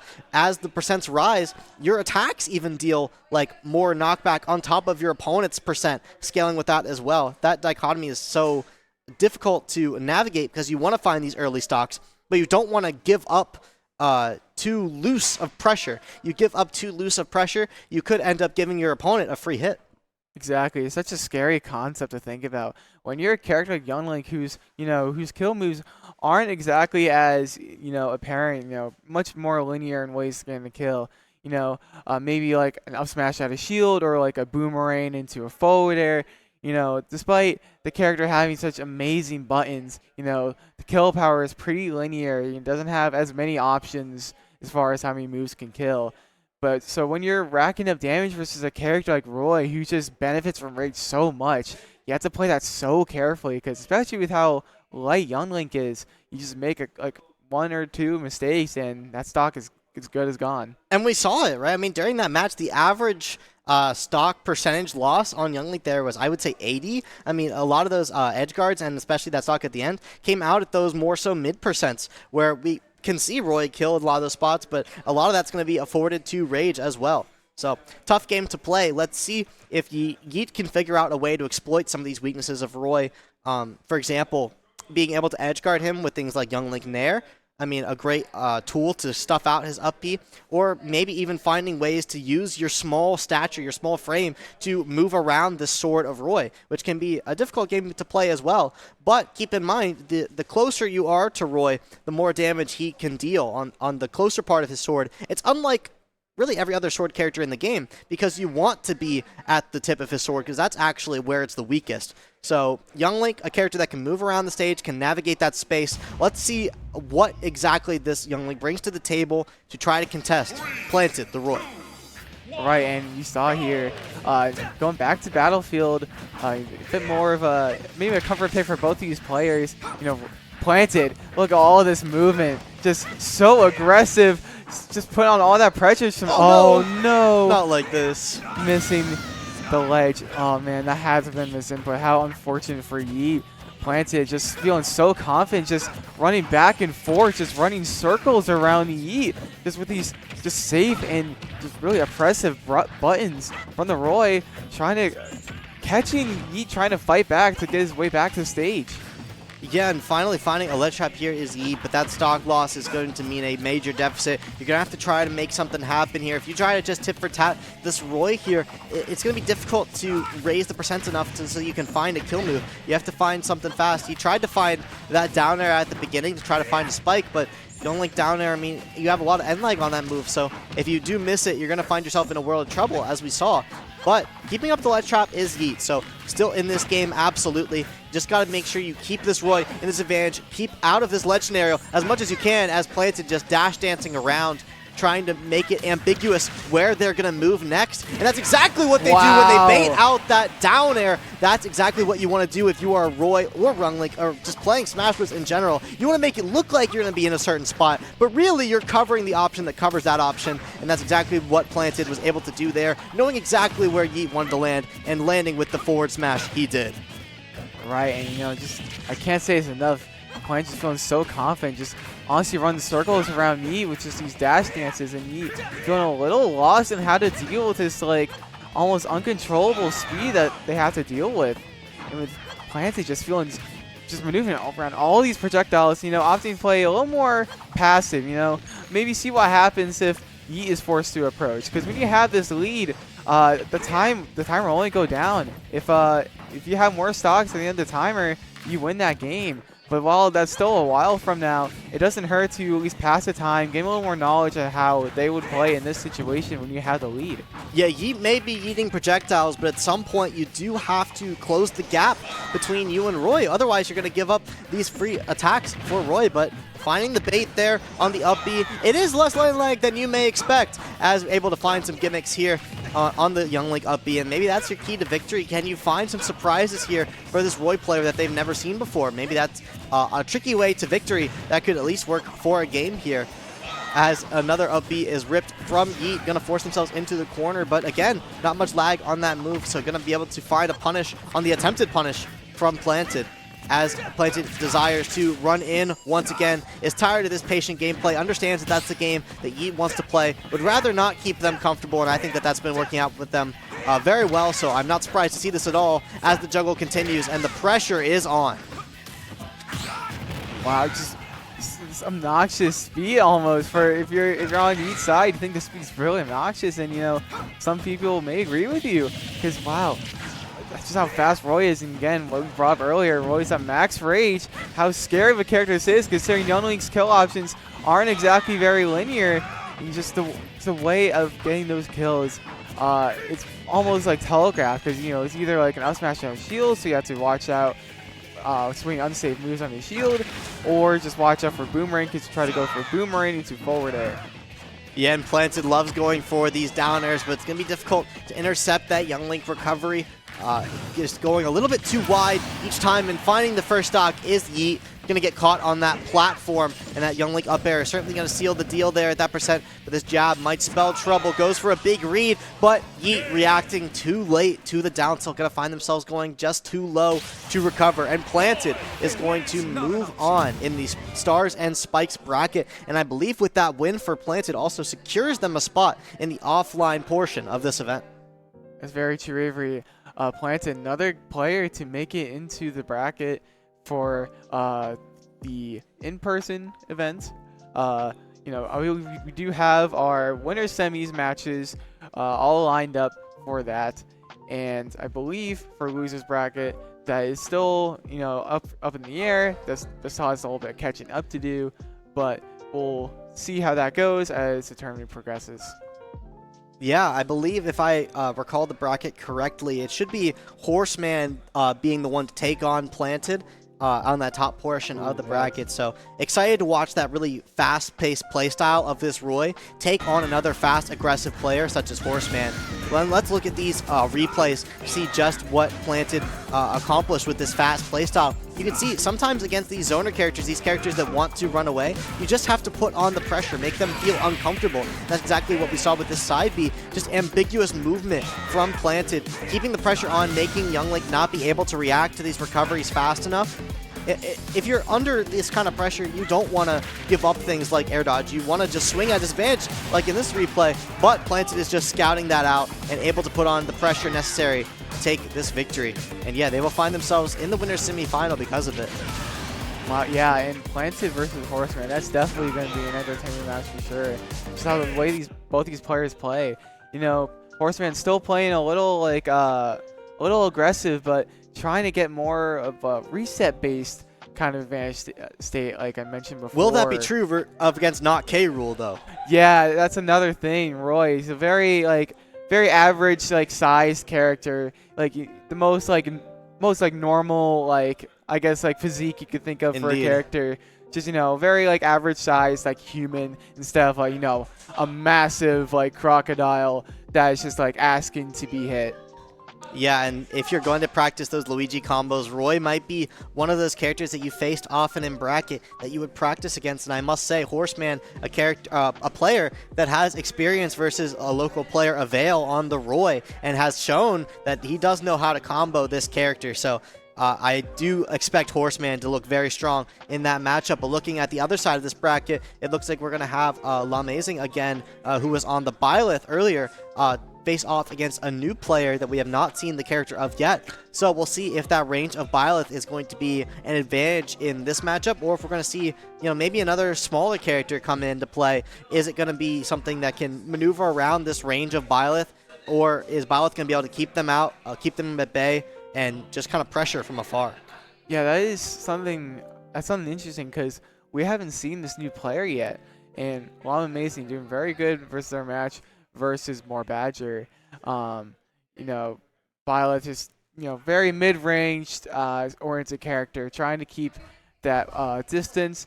Doesn't really excel in the close range, but not long range as well. Trying to get that perfect distance, trying to find that the mid-range between the players, the aerials, the forward air, back air, F tilt, down tilt. That character is just a menace in the mid-range, and if that character can just keep that, that specific sort of spacing between the two, that character just thrives. Even though that character is really slow, it's just the range on their normals compensates for that. And we see L'Amazing on the juggle as well, really strong on this Byleth, utilizing tools like that up B or that up air to contest their opponents in the air. It can be exceedingly difficult to land on Byleth because she has these really big moves that hit above her. So if you're trying to land on to a character like Byleth, you have to land away from her. You're going to get hit by one of those kind of moves. You get hit by up B, low percents, you're going to get comboed. You get hit by up air, high percents, you're going to lose the stock. So landing versus this character is going to bring in some of those disadvantage options that we talked about earlier. Like, what are you going to choose in those scenarios where you have to land versus Byleth? What are you going to choose in those scenarios where you have to get off the ledge versus Byleth? And one of the most important aspects as well, what are you going to do when you're comboing Byleth? Are you going to keep her on the back foot? Because like you said, a lot of those options that Byleth has, up close, they're not like burst options per se. It's hard to get someone off of you with an attack like you can with K-Rool, for example. With K-Rool Nair, you at least have the armor at your disposal. And although Byleth has the Nair, which covers all sides of her body, it's difficult to choose to use that move in those scenarios because you don't know. Playing against a player like Horseman, for example, who reads those kind of options, you may have to adapt based on what happens in each individual set. Right, that is something important to bring up, Avery. Adaptation. When you're just starting out in competitive Smash, that word may not be in your vocabulary yet, and it certainly wasn't mine when I was starting out. I did not know how to adjust my game plan with certain players. If a player were to play this way, and it's like, oh, it's working versus me. I don't know what to do against this. I don't know how to approach it. I almost feel like you're just throwing yourself at a brick wall, and it gets really frustrating. But you see with a couple of these players, they do try to change up their game plans at least a little bit to try to find something that works versus their opponent. Because, you might have a set strategy, whether it's an offensive or a defensive strategy. that's not always going to work versus any particular players or maybe particular characters. It certainly varies, and you have to be ready for that. Yeah, developing a game plan is very important because it gives you something to stick to, it gives you something to start the match off with.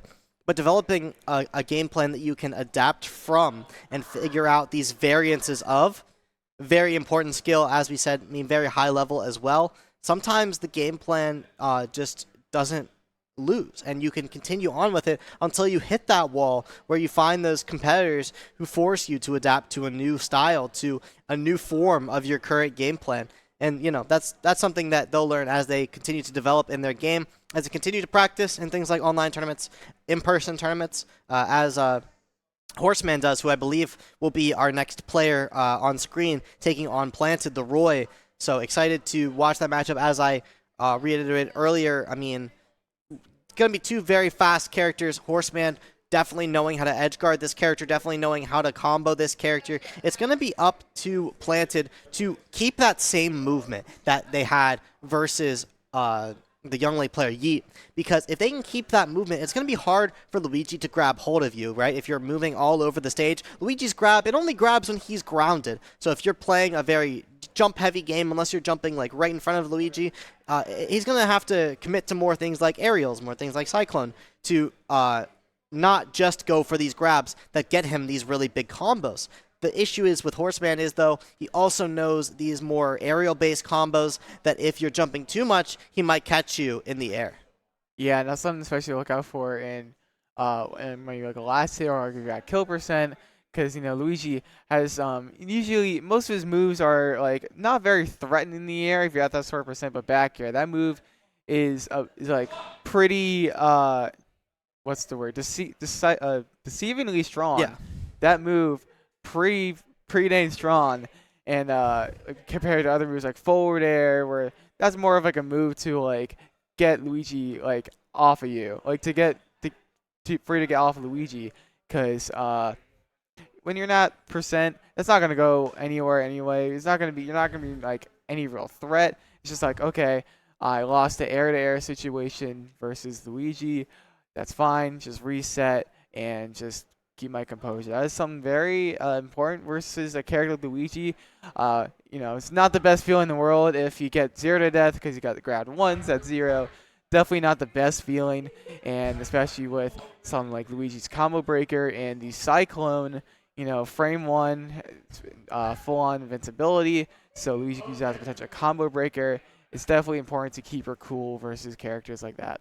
And without a doubt, and Luigi's such a silly character, I may add. You know, he skids across the stage. His moves, I don't know if you've ever seen his taunts, but his taunts are so fun. He has one where he falls on the ground, one where he gives you like different like peace signs. He's such a silly character, so sometimes even that gets into your head a little bit like, man, I'm really losing to Luigi right now. He kind of has this one gimmick that works, but Horseman showing off why it works. Yeah, that's another thing too. Like Luigi, you know, like in his animations, even his like his attacks as well, like side B has that like very weird mechanic of, well, it's 2 weird mechanics. One of them is where he can sometimes stick to the wall and his head gets stuck in there, has to like yank his head out to get out of there. He does have a lot of weird mechanics now that I think about it. Yeah, and there's the misfire, which I believe is a 1 in 8% chance of just much stronger, much faster moves. So Luigi's recovering.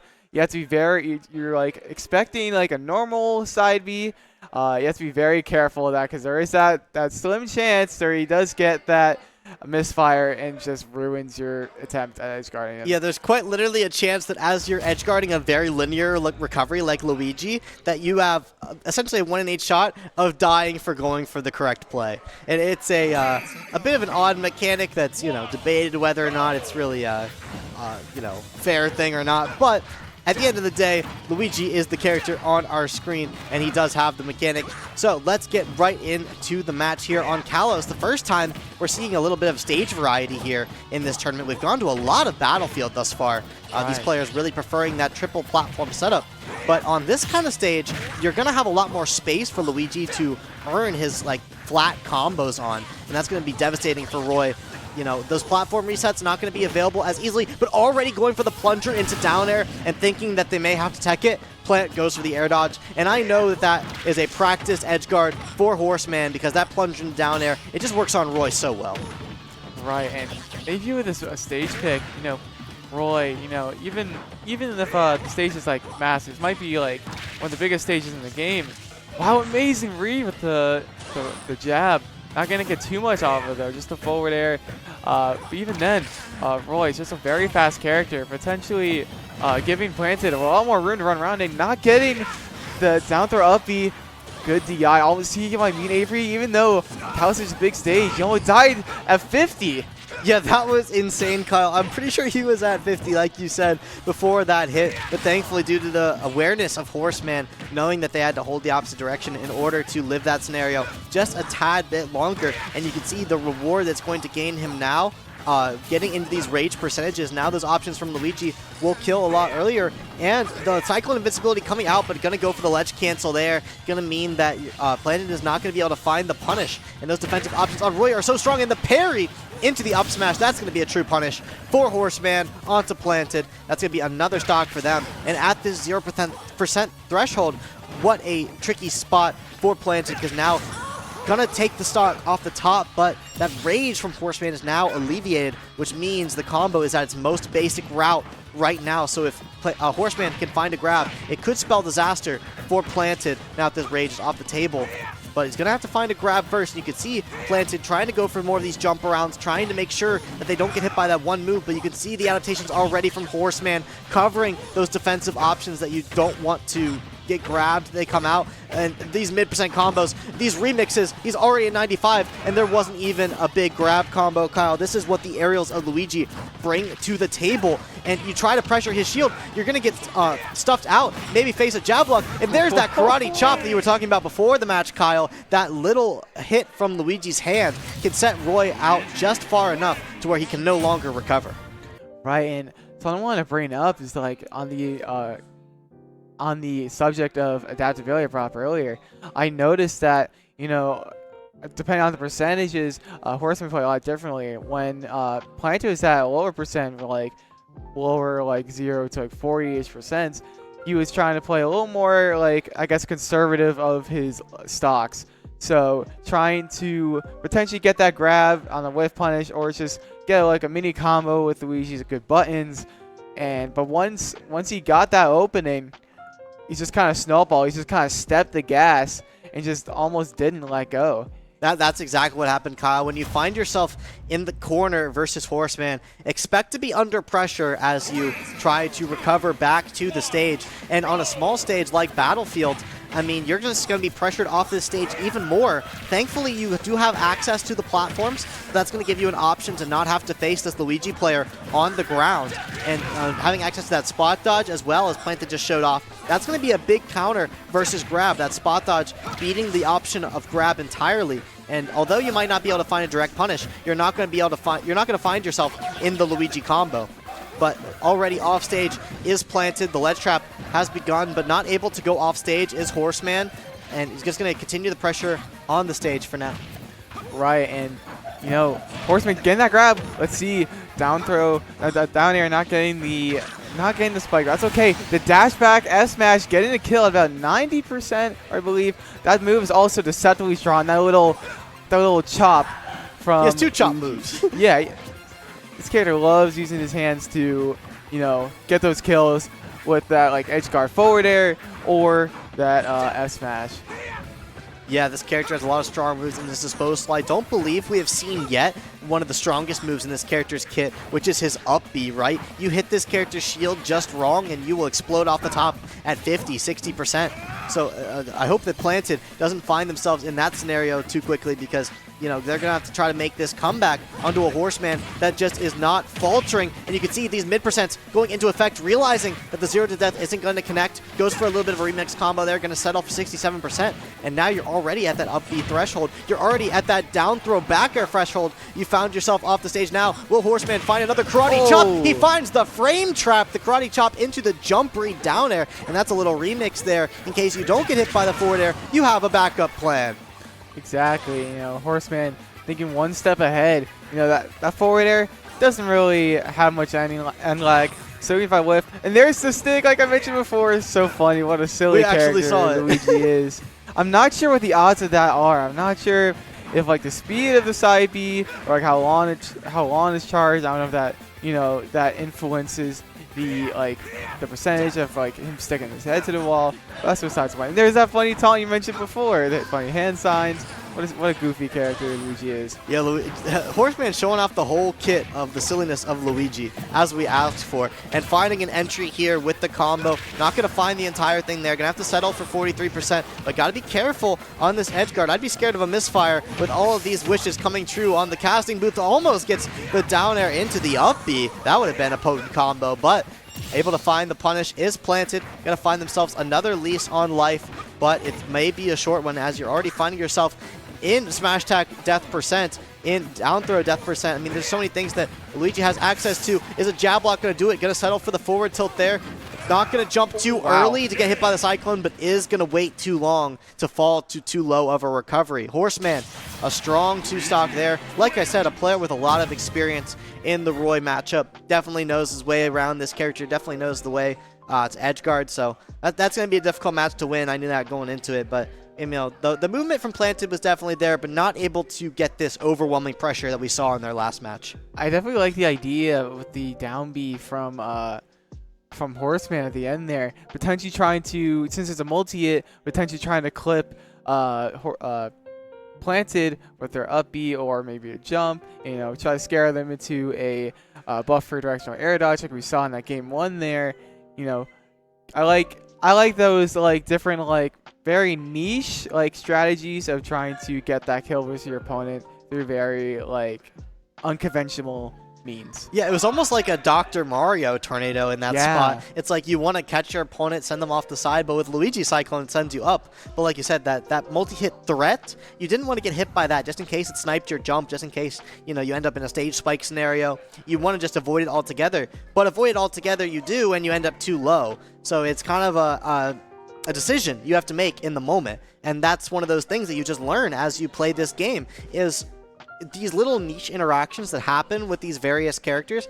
Like now that Planted has played against a Luigi of this caliber, the next time that they see that Cyclone setup, maybe they can navigate it a bit better. And that's part of getting better at this game, getting experience versus all these different characters. That's also the hardest part about this game, is just how many different characters there are to learn these little niche interactions of. And that's why playing in these online tournaments, playing online Smash Bros. In general, it'll give you that access to that, give you a better chance of winning when you do go and compete offline, as many of these players will do. Right, I like that matchup since you brought up before. Over almost 100 characters in this game. That's a lot of characters, a lot of moves to remember, a lot of just info to just memorize. And like I said before, adaptation. You can't play the same way versus any character.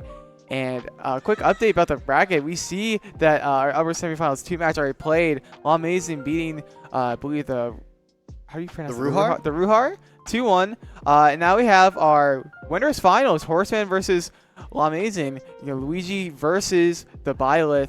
Truly interesting match. And I do believe our lower bracket is also catching up slowly as well. Yeah, what do you know? The first match that we watched of the day gonna make it all the way to the winners finals here. I mean, obviously both of these players looking at a guaranteed top 3 seed coming into the offline portion of this event. So I'm sure they're ecstatic for that. And Horseman on this Luigi looking like gonna take the whole bracket with this really strong advantage state. It's gonna be up to Amazing whether or not they can keep this Luigi as Bay. Let's move over to the lower bracket here. We can see Crusader on that King K rule going to go up against the Ruhar, who lost to L'Amazing. So that's going to be the match on the lower side there. And then the top matchup going to be Planted, the Roy that we just saw, going to be going up against a player that has not yet been on stream. So we'll see if that match goes the way of Planted to continue to see the Roy, or will we see Sonic, who may be on the Sonic that we might see a little bit later in this bracket. Yeah, it's almost impossible to tell what character player plays, because you might think their tag has something to do with it, but every time I try to guess what a character plays, it'd be let's say just name up a random tag, let's say Sonic Striker. I'm okay, this guy plays Sonic, and you actually sit down, play with them, and they play like Steve or something. And it's like, well, okay, I guess I tried, but Yeah, it was I wouldn't say a thing, but it's like a very niche thing that some players would do where they name themselves intentionally a different character to try to get you to think that they play that character. it happens to me a lot. I don't know if like that's just like a me thing, but it always tends to happen to me when it comes to like playing with people who have like character names in their tags. But speaking of which, I do believe we are about to start our winners finals match between Horseman and Amazing, Luigi versus Byleth, like we mentioned before. Let's see what the stage pick is. Yeah, I would not want to take Horseman to one of these flat stages, but he's also been performing quite well on these platform stages like Battlefield. So maybe taking him to the biggest stage in all of Smash Bros. PS2 will give Byleth the option to play this mid-range as much as possible, to get away from this Luigi as much as possible. And that's exactly what Amazing is going to try to do. But, like, I mean, just when the game begins, you're already at 83. You're already at threat of dying. Horseman just barely missing the falling aerial there that would have led into the stock. And yeah, just you cannot keep this guy off of you, Kyle. He's just too fast. Right, and something I want to bring up before. I don't think we brought this up before. You know, as mentioned at the beginning of the cast, we are approaching best of 5 territory now. It's all of top 3. Losers finals, winners finals, and grand finals will all be best of 5. So we're going to be here for quite a while, no matter who wins this one, Avery. Yeah, we get at least 3 games of Smash Bros. So like we were talking about adapting earlier, Kyle, it's when you get to the best of 5 territory, that's where those adaptations shine. So can you showcase what you learn throughout the set? Some players, they learn a lot more in game 1 than you may see. So sometimes Amazing might be taking this game extra slow to gather info for the next coming games. A lot of players will do that as they learn throughout the set. And in a best of 5 territory, you have access to that strategy. But Horseman doesn't need strategy when he has the 0 to death combo. A bit of a remix there, Kyle, but I assure you that is a fluid and I believe true combo. Wow, stocks flying left and right, but I love that remix from Horseman there. I don't believe he used the grab to take the stock there. Just getting the jump read, what the down air, and still continuing the combo almost as if the grab isn't needed. You know, that's a lot of people. That's a lot of knowledge that some people don't need to know about. That some people don't know about. Yeah, using the tether hitbox of the grab, not the grab itself, to lead into these falling aerials. I mean, that's beautiful. And a back air. Yeah, that's curtains so for game number 1. And yeah, just beautiful edge guarding from Horseman. Byleth, definitely not an easy character to edge guard. Even like Roy has that recovery where he has to go directly up to the ledge. Byleth having access to a myriad of recovery options. Not only does her super long tether reach from all sorts of different angles, but also having access to a lot of swing options like forward air, like side B, to get you off of her while she's recovering. So the fact that Horseman able to snipe that out first try, and obviously having some beautiful combos to boot, looking to punch their ticket into grand finals nice and quick. Yeah, that's what it looks like it's going to be right now, but will Amazing be able to fight back? What kind of adjustments can be made to fight back towards this massive just behemoth of a player that he's paying himself to be? As we're jumping right into this game 2, let's see if any adaptation will be made as far as gameplay goes, as well as the stage picks. Yeah, I mean, you're already going to the biggest stage possible, so, you know, it's hard to keep this guy off of you, but maybe you introduce some platforms on Battlefield, some comfortability. I know Amazing was on this stage earlier as well, but Horseman has showcased some beautiful combos on this stage as well. If you can utilize these platforms in your movement to work around this Luigi grab, that can definitely be a strategy that you go for. Another strategy you go for, try to just kind of exist on these platforms to be away from that Luigi grab.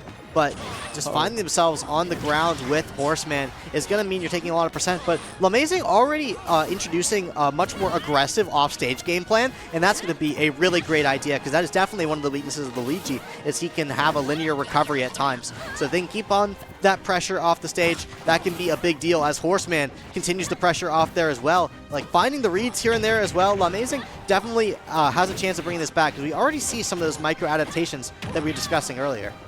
Right, see, wow, just look at those, like, just call-outs from Horseman, just getting those, you know, some would think it's just like a stray aerial, but wait, hold on, let's see that, okay, not getting the 0 to death, but still taking 60%. Flubbing the confirm a little bit, taking the jump. That arrow will take Horseman's first stock of game 2. But as I was saying earlier, Horseman opting for a lot of these like callouts for the jumps. When you're fighting a character that loves to stay grounded like the Luigi and gets a lot of those, early kills with. Oh my goodness! What happened to him? Oh no! How unfortunate for the side of Llama Amazing, but what an amazing read from Horseman. Just putting all of that fear onto his opponent. Just look at all of that. Llama Amazing just trying to find a way out, but another one. Oh no! Not again! Avery happened again. Oh my goodness, Horseman. It's just an incredible showing this game too. Oh no, Kyle. Not twice in a row. That's definitely a shot to the mental. Like, that's going to be hard to come back from if you're amazing there. Indeed. Falling victim to not one but 2 jab blocks, meaning, you missed attack on the ground, you get hit with a jab. That means you're guaranteed to, be stuck in that state. And essentially what that means is you have to pick an option. And what essentially happened in that interaction is that Horseman brutally read the exact option that Lamazing was choosing twice in a row and able to find 2 brutally early stocks because of being able to charge that chop that does so much knockback. And wow, that is 2 very, very early stocks that went the way of Horseman. And Lamazing, falling 2-0 there, that was a tough one. It looks like we may be moving on in the bracket. I believe that should be a best of 5, but yeah, I did see Planted loading up into the lobby, so we shall see. Yeah, we were looking into this right now. I do believe we were told that top 3 would be best of 5, so maybe it was a little bit of miscommunication between the players, but maybe Justin saw the arena was open and he's like, okay, maybe it's my turn to play now. The Horseman maybe not realizing that it's best of 5 now. Yeah, sorting that through. But yeah, Horseman just looking so strong. I mean, going for these same kind of ideas on the edge guards, going for these really lucrative combos. Even when he doesn't get the whole thing, he gets these really well-placed remixes that still deal 60 to 90%. I mean, let's just look at these replays. I mean, finding a stock there at 178, that was one of the longest stocks that Lamazing had this set. Able to live a while there, but only having 52 on this next stock and then falling victim to the true 0 to death here. I mean, yeah, just even when Luigi doesn't get the grab, you're in big danger. Yeah, like I thought before. Wow, yeah, there you go. I love that moment. There's stocks flying like left and right. That 0 to death with no grab. That weird. Dude, I didn't even notice that side. I did not notice that either. That was definitely like something that like a blink and you miss it kind of moment there. I mean, yeah, just covering the high tether with the side B into the perfectly spaced back air to take the stock. I mean, that's some good Smash Bros right there. And here is the jab blocks. There's one coming out in spades. You can see only at 65% here is Byleth. And just going to get hit by the weak back air. Going to set up beautifully into a tech chase. And no tech there. And a roll in twice in a row is going to mean disaster. But that is our upper bracket. Let's take a quick look at how our lower bracket is developing as we move on in this tournament. We can see Planted versus Sanic still going on in the upper portion of the lower bracket. And then the lower portion, Crusader, the King K. Rool, is going to take that set 2-1. One of the first 2-1s I believe we've seen today, Kyle. Our first game 3 there in the lower bracket. So close match there. Really glad to see that high-level competition. See, you get to play against people your skill level. More often than not, you'll end up going the distance. And Crusader on that King K. Rool gonna face the winner of Planted and Sanic. Yeah, and these are 2 players we haven't seen yet, Avery. I'm really excited to. Well, we've seen Planted obviously on the Roy.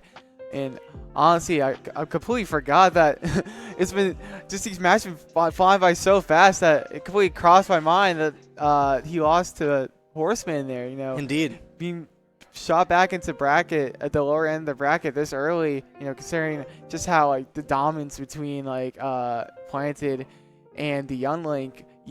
I also want to see what character Sanic is gonna opt for. Yeah, I mean, could be anyone on the table, and it looks like based on that bracket that maybe we had some time adaptations. Lamazing falling to the lower bracket after that, after falling 2-0 to Horseman. I mean, I'll say the elephant in the room. Horseman was going to take that set 3-0, so Yeah. made that a little faster to move things along. Ooh. But Kyle, we're gonna get the double fake here. You may think that this guy's tag is Sonic because he plays Sonic, but really he plays a different character. Just kidding, he actually does play Sonic this time. Now this is a very oppressive character, Sonic. I cannot wait to see Sonic being played at this level, because we can see Sonic being played in pretty much a multitude of ways. You can, the fastest character in the game, you got to go for a very aggressive play style, which is kind of overwhelm the opponent. Obviously Sonic the Hedgehog, fastest thing alive, fastest character in the game, so you overwhelm the opponent with just his blazing speed. But just because you could be the fastest doesn't mean you can't play the slowest. And in a bracket situation like this, there's that timer, like I mentioned before. Once that timer is gone, the winner, the person who has the most amount of stocks, and if it's a tie, whoever has the lower percent wins the game.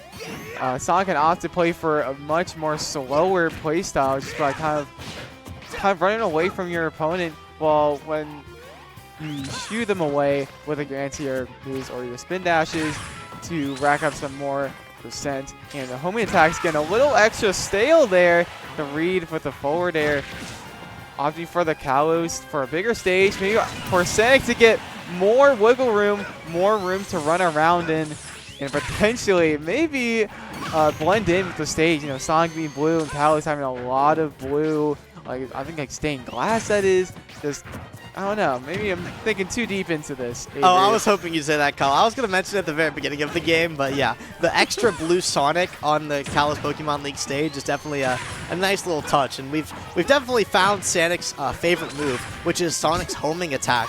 And that's a very interesting move because it automatically attacks wherever your opponent is within a given range. So it's a very difficult move to defend against, because no matter where you are around Sonic, the homing attack hones into you and attacks you. So the only counterplay is either to be outside of that range of Sonic or to utilize your shield button. But if you shield it, Sonic will kind of bounce off of your shield, making it a little bit difficult to punish him. And we can see that kind of take effect here as Planted is trying to punish these homing attacks and has been finding limited success. It can be because of those bounces. And finding the first stock there on the board for Sonic with that up smash, certainly a move to get the job done. Hopefully we see some forward smashes as well. Another really powerful kill move into Sonic's kit. But we definitely see the damage getting is going to be through these homing attacks. And that's something that Planted's going to figure out if they want to win this set. Thankfully, they do have access to Roy's Sword, which is a move that you can swing in Sonic's general direction. And as long as Sonic hits the sword and not Roy himself, then the sword will win. And that is exactly what Planted is going for as he goes for these kind of preemptive attacks onto Sonic. But Sonic's job is to kind of weave in these attacks in between the sword swings. And you can see, just like in that scenario, trying to dash forward with the spin dash move. But it's going to be the sword that comes out first, and that's going to be a stock for Planted. I like to think of Sonic as kind of like the road runner. You're familiar with that, Avery? Yeah, of course. Just being so fast, just trying to be so evasive, and you're kind of like the coyote, just trying to chase them down, trying to get that kill and try to take the last stock, playing very evasive with those homing attacks and those rolls from Sonic. But Planted getting a little used to it, getting used to Sonic's patterns with their homing attacks and their rolls. Just getting a lot of mileage out of those roll reads. And there you go! Wow, that sweet spot from there. That was actually a little surprising. But Planted so confident taking that game win. Yeah, and you can see just what happens when Roy is able to outrange the Sonic with the sword. I mean, trying to attack with this frame of Sonic, where he doesn't have many disjointed moves that extend beyond his body. So when you attack that sword, you're going to be in for a world of hurt. And Planted is doing such a great job of making these reads when they count. Throughout Planted's bracket run, we've seen a lot of these big reads come out when they count. We've seen a lot of these side Bs, a lot of these forward smashes where they expect the opponent to land at, and that can be a really big deal, because if you can find those stocks 70-80%, I mean, Sonic can be a character that, is light, sure, but has the movement speed to live a decent amount of time. So finding those reads is going to be really huge for Planted to win these matchups, and that's exactly what he's finding here in this lower bracket when he needs it most. Right, and something I'm wondering here is you might not have seen it if just watching from home, but in the arena we saw that one of the players who's trying to immediately get back into it, touchy tried to just run it back to Callus, but one of the players also stepping out of the ring to potentially try to get that banning stage, wanted to go for a different approach onto the set. Not too familiar on who's on who on each side. I believe the Mr. Bub's name is on Planted, if I'm correct. Planted is Justin. Planted Justin? Yeah. Okay. So maybe Justin trying to go for a more, much more smaller stage, because maybe with his sort of game plan versus Sonic, try to confine Sonic as much as you can, give him less space to move around, because Sonic obviously very mobile character. Just taking away some of those options, like making the stage smaller, gives him less options to figure out his game plan and just to find his way in. That's very true. That's very true. I mean, those side blast zones so important for both of these characters. Roy finding a lot of these kills off the side. Sanic finding a lot of his kills off the top. So maybe there's going to be some dynamics there based on the stage, what kind of blast zones we prefer here. Let's see. It's going to be PS2. So, similar sort of space as Kalos, but slightly different platform formation here. Going to be closer to the center of the stage. Maybe going to bring out some up air combos is Sanic onto these platforms. I hope we see something like that, but just going to start off with the traditional homing attacks here, just covering Roy wherever he may run. But a grab already coming out from Planted. That is not an easy move to land onto Sonic because of how fast he is. Roy's grab being so short-ranged, and you can see just the up-close potential of Roy here, chasing this Sonic down. A wise get-up attack there from Sanic. Another attack was coming there surely from Planted, and Planted already asserting in this match that they will not lose. Yeah, ton of noise with Planted with these taunts. The jab back here, one the clean confirm. Planted with the taunt. I like the attempt on that F smash there, trying to catch the homing attack preemptively. Sometimes just can't react to it, even if it's gonna come. Mechanically, it's like sometimes some moves are just not very possible to react to. Yeah, and for the first time, we saw Sanic there go off stage and edge guard Roy with Sonic forward air. What an excellent move that Sanic found in their toolkit there to really edge guard this character very well. I mean, that move is oddly strong, and it does cover a lot of space. So if you can get in front of that Roy recovery, that can spell disaster for him. So I hope to continue to see that from Sanic. But even at the edge of the sword, once again, Planted is able to find a sweet spot, able to find the perfect spacing to take that stock as safely as possible. So excellent stuff from Planted there, able to find the stock without going to too much of a deficit here. And it's going to be a very even game number 2 here as both players try to find the initiative in a tech chase from Planted, trying to find this defensive option of Sanic. Doesn't want to let him get away from this disadvantage, because if you can keep in Sonic's face, sure he can run away, but he can't swing away super easily. And Planted is looking really good with this up-close pressure and the down air. We saw him going for it over and over again versus a multitude of players tonight, and finally lands it in this match right here. Yeah, and just Planted, just confidence with the down air and the S smash read. It's honestly incredible. Just seeing, even at a high school level, just this amount of confidence in a student. Yeah, these players are definitely playing very fast. Planted, really willing to go for these reads, really willing to go for these reactions even. So you can see not swinging right away on that tech chase, waiting to see the option of Sanic can be very smart. You don't always have to guess in this game. Sometimes you can just kind of see what your opponent's going to do and react to it. That's exactly what we're doing in this spot right here, is we're making sure that Sanic also knows how to approach. Because if they don't, sometimes you can play that slower game. Even though we have a lot of time on the clock, make your opponent approach, and sometimes they just don't know how to do it, and a big homing attack missed there. That could have been a forward smash from Planted, just barely missing the up tilt though. Going to go for some smaller punishes here, tries to go for a big one as trying to catch the landing of Sanic once more, but Sanic able to find the defensive option there. and able to pressure Planted away, but how will they find this stock? Right. So if you're Sanic, you're like, okay, so how do I find this kill? Like, my opponent seems to be getting used to my my homing attack patterns. The homing attack doesn't necessarily kill unless it's a potential edge guard, but so I'm not really sure how Sanic is going to try to find their way into this last stock from Planted. Yeah, this is a tough spot to win from because you also have to deal with Rage, and Rage is going to be the reason that forward tilt is going to do it. Planted going to end up taking the game there, and the set will be moving on into the loser semifinal. Excellent set there from Planted, finding the reads when they needed to happen, finding the reactions when they needed to happen, and saw some new tricks up in the book as well. Finding our first jab back air of Planted's series run here today, and that's something I definitely want to see in the future. That's something that you're going to have to pull out versus the bag of tricks if you want to beat a player like Horseman. Right, you have to make sure you get those confirms down, especially on the character like Roy, who just benefits just from stepping the gas, just trying to get those confirms down.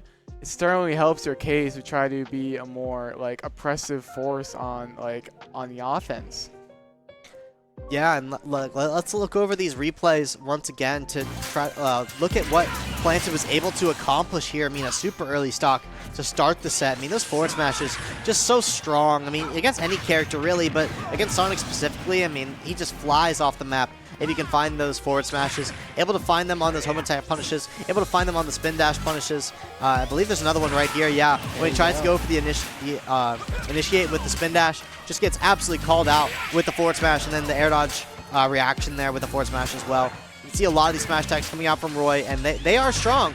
If you can land them, they take some early stocks. But yeah, speaking of early stocks, I would love to see Sanic in the future go for more edge guards like that with the forward air, because that can be a really great opportunity to take some early stocks. That would have killed it at many a percents, because you can snipe your opponent out of your jump potentially. You could take their stock really early, and taking stocks early, of course, Roy down air, Roy forward tilt. Great moves for doing so. Really fun edge guards to watch there from Planted. Really fun ledge traps. A lot of creativity on this Roy character. You can really express yourself in your pressure. You can go for some big reads. You can go for some more safer options, some more pokes with down tilt. There's a lot of fun things to do with this character, and it's always an entertaining watch for sure. Right. Some people might think that Roy feels kind of basic, with how just oh, he's just swinging a sword around, but with how fast of a character Roy is, there's it feels like there's a few layers to the aggression. There's the whole situation of tech chases, the confirms like you mentioned, there's jab back air, they're depending on if you get on the platform, rising sour spot up air, up tilt. This character just has so many confirms to just take those early stocks with. It's such a fast character. This is very true. He's very fast, very strong. It's one of the reasons Roy is accomplishing a lot at the top level of the game right now. You will not stop seeing this character no matter really what level of play you play at. Roy is a potent character. And it looks like we might not be done with Roy. It looks like Planted. We're going to see some more gameplay from them as they take on the loser semifinal. If we can switch over to the bracket here, we're going to have Planted versus Crusader. So Crusader, if you recall from earlier on that King K rule, going to be taking on Planted. I really like Planted's odds in this matchup because King K rule, as we saw earlier, a character that can really fall victim to this combo game that Planted has been showcasing us with these nairs, can fall victim to these edge guards that we saw with those back airs. So it's going to be up to Crusader the King K rule to utilize that belly armor and to make sure that Roy earns those hits, because sometimes Roy even has hits that can go through the belly armor because they're just that strong. So it's going to be up to King K rule to put on the pressure off stage, especially with that nair. It covers a large space. Roy has to go this way when he recovers. So you have to put on those kind of hitboxes, make Roy think, and keep him on his toes with gimmicks like armor, with gimmicks like crown. Because it's going to be hard for Roy to deal with things like crown because he doesn't have an easy tomahawk grab into imagination. Right, and I do want to bring up the topic of Crusader here, because Crusader is one of the first players we saw into this broadcast, getting a little overwhelmed by Horseman on Luigi. So I'm curious to see what adjustments they've made to fight their way back onto the loser semis match, I believe. And going, winner of this will go into our losers finals, and where that will be fighting Horseman in grand finals. But first, we have to get through Crusader and Planted first on K. Rool versus Roy. Let's see it. Yeah, thus is the life of the 8 seed, having to fight against the 1 seed nice and early. Never a super fun time, but one that you must deal with. But yeah, the mental fortitude from Crusader definitely coming out here in order to win the matches required to end up at this point. So maybe going to give Planted a run for their money here, as they already are throwing out the projectiles in spades. But this is something that Planted has dealt with before, fighting against Yeet, the young Link. These projectiles are a little bit slower, a little bit harder to use in spades, but they offer other benefits, such as armor on the crown, such as strength on this blunderbuss. And you can even hold the blunderbuss after you throw the cannonball and kind of suck your opponents in and spit them out back to the ledge where they are weak. So a lot of gimmicks on this King K. Rool character that Planted may not know about that you're going to have to figure out on the spot. But already going for the grab on that crown armor means that Planted has certainly played this matchup before. When K. Rool throws out that crown, he is vulnerable for a period of time, and you can grab him. The big read's already coming out for Planted. Why not do it twice, Kyle? The forward smash is going to take it there. Yeah, Planted immediately catching on to the habit of Crusader, trying to fight their way back to the corner. You know, I love the match mix-up from Planted. You know, not trying to mash out immediately because, you know, Crusader was ready for the instant match to try to get that down throw with the up smash. That definitely would have killed, but a very strong move.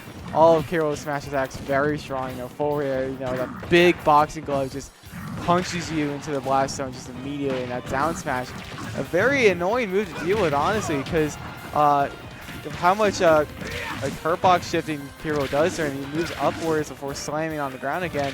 Sometimes he can like jump over like lower moves and then hit you, and even if it hits your shield, it does a ton of shield damage. Very true, and the grabs, I mean, the pressure coming out in spades here from Planted.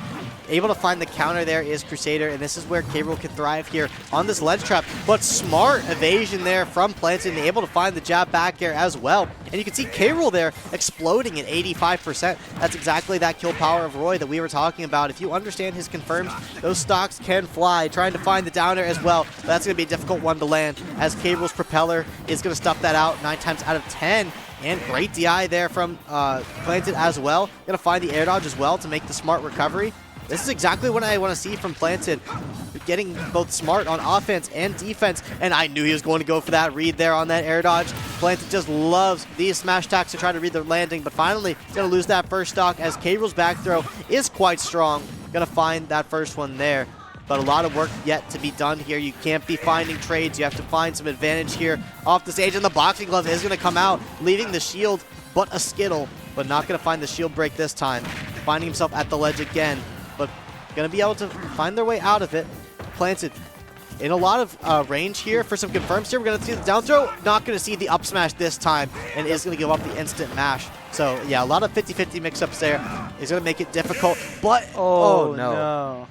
I liked what Crusader was trying to go for, trying to catch a lower recovery from Planted. You know, Planted trying to mix up the recovery, going for a more higher angle. You know, slight miscalculation on the side of the K. Rool.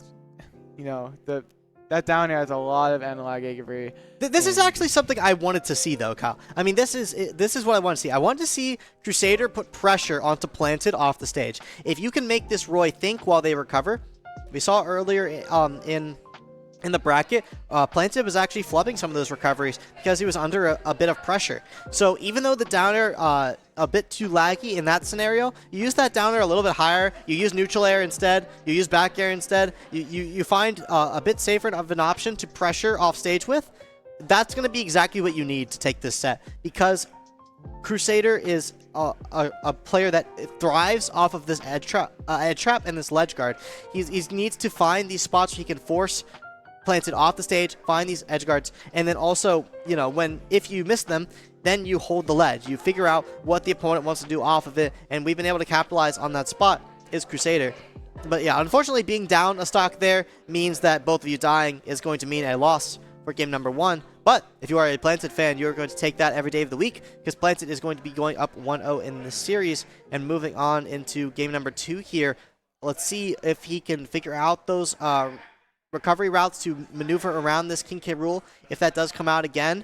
But again, you lost a lot of or not a lot. You lost some early stocks here to Roy with the jab back air at that second stock. That was a really big deal, dying 8% there. So if we can avoid that kind of scenario, maybe Crusader could live to some really high percents here and find some cheeky rage kills. Right, and something that just crossed my mind is the belly armor.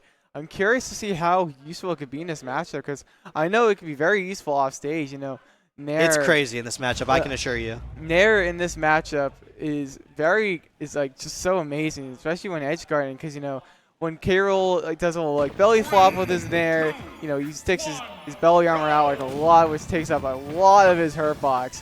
So when he does that, trying to contest a move versus like Roy up B, I would imagine it would actually beat it out because of how like I guess like devastating belly armor is. It feels like it's so like impossible to break. You know, it is like physically possible to break. You like, when was the last time you seen like belly armor break? Because it's certainly been a long time for me. Uh-oh, the side B on Town and City. That's going to kill extra early on this stage. But yeah, that belly armor is so strong. It acts as a pseudo second shield for King K. Rool. Just taking a beating to the belly. It'll break eventually, but yeah, it does take quite a beating in order to do so. And you see, already going for these forward smash reads again is Planted. Already going for these big tech chases, and a back air is super sneaky. Doesn't want to get down there, so goes around it, but able to find the counter is Crusader. I love these counter ideas from Crusader. Does he know about the gimmick? Oh, gets hit by the suck into the stage, and that is going to be a big one there. Crusader able to find an ultra early stock there. No tech for Planted is going to mean this is an early stock and an early lead prevention here for Crusader. I love that back hit of the Nair. Now, unfortunately, couldn't get much more off of it, but I do like the idea from Planted. Still showing, you know, a little bit of that confidence, you know, but, you know, with those solar projectiles, might not know the best solution how to get around them, but, you know, trying to still catching these counters from Crusader. You know, not getting as many good punches as maybe he should be, but, you know, still getting that landing side B. You know, that move, such a devastating move on a stage like Town and City where the blast zones on the sides are so small. Roy loves going on the stage, even though it's a small stage, and you know, usually you would go for a more smaller stage so you're forced to scrap with him more. Roy just loves the stage because of how short the side blast zones are, and more often than not, Roy's going to kill off the sides than other stages. Yeah, and you can see just trying to prevent those kills from happening off the side is Crusader, and they're doing a beautiful job at it, swinging with different options like counter, like up tilt, to make sure that this Roy cannot close in this final space that he needs in order to take the stock. But backing up in that instance, doesn't want to go for the close range attack because you don't want to get stuffed out by that counter or that up tilt. So instead, you wait for the roll option and you cover that instead. Beautiful adaptation coming out here already. But again, you go for these falling aerials, you may just get countered. You miss these techs, you may just get juggled. That's exactly what Planted is doing here, and King K. Rool is just too fat. Gonna get hit by that forward smash. Gonna be able to get around the neutral B, but that huge hitbox of the Crocodile, you have to navigate with his belly armor instead, and that's gonna be a re-grab. Does Planted recognize it? An excellent mix-up from Crusader to get around that scenario. I believe also the No, the bad DI to lose the set after Crusader was fighting his way back. How heartbreaking.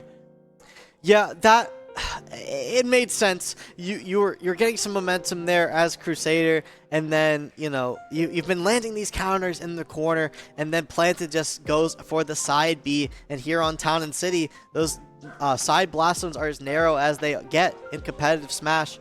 So that side B is going to kill nice and early there onto King K. Rool, and that's a risk-reward option there for Planted. He understands that if you land this side B, that is going to be the set. You don't have to play a game number 3. You punch your ticket into guaranteed top 3 seeds for the chance to come compete offline, and that's a huge deal, right? I mean, you can see how these seeds flow. A player like Crusader coming in as the 8th seed, having to fight Horseman nice and early, but clawing his way back here is going to end up with the 4th seed going into the offline portion of this bracket. So that's going to be a huge deal for them not having to play Horseman until a round later than they did previously. So, seeding can be a big deal in competitive Smash Bros. And each match just matters so much for that seed. This edge guard was so tragic, Kyle. I really felt like that was the right play for Crusader to go for that down air, but just off on the positioning. Yeah, Crusader had a lot of right ideas there. Look at that. That only happens once. Like that. The blunderbuss. So I can just spit out onto the stage.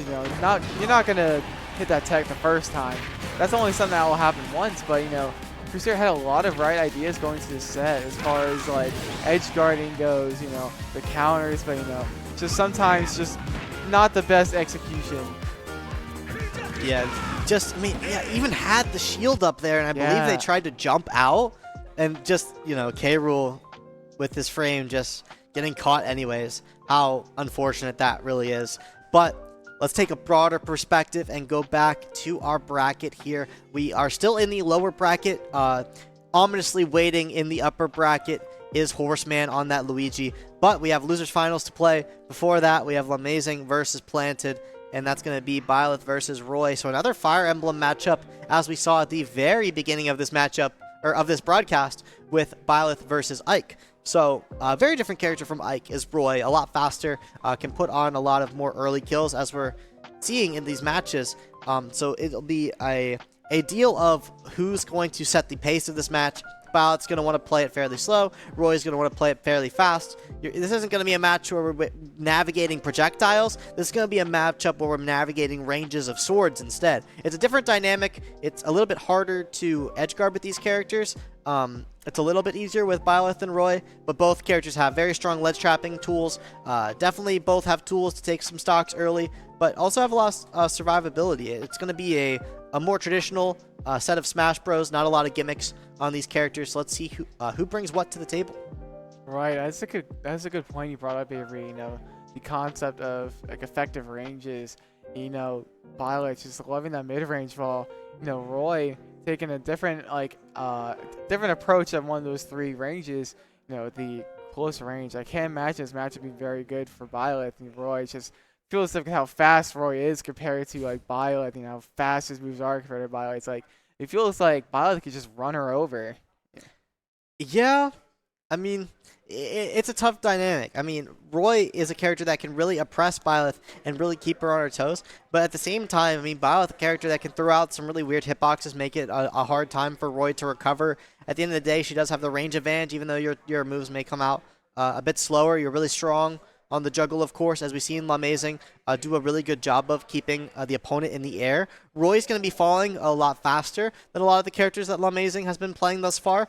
So you're going to have to find those up airs, find those up Bs a little bit sooner than you have been in the past. So I'm curious to see if we go to a stage like Battlefield, if we're going to see Lamazing try to control those kind of platforms as they navigate those landings, or if we're going to go to stage like FD where that's just not an option because we don't really have a projectile character that likes to play with the platforms. We're going to have this more brawly style game.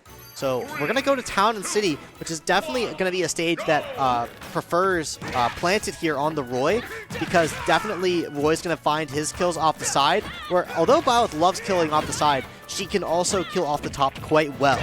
So the side blast zones being favored here on Town and City is going to benefit Planted a little bit, but let's see what Lamazing has up their sleeve for this stage.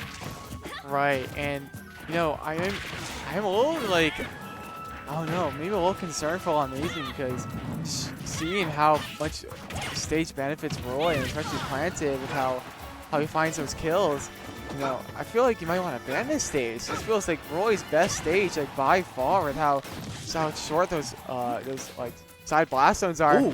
Amazing catch with the air dodge of the aerial, kind of catching all the options there. Maybe Planted a little scared of what was there. Maybe a little panic. Wow, speaking of panic, that panic air dodge, and Planted just being ready for it. It's just emitting so much fear onto Lamazing. Yeah, both these players already feeling the pressure of the lower final. Only a best of 3 these two are going to play, so a lot of pressure to win this game 1, to earn the counter pick advantage.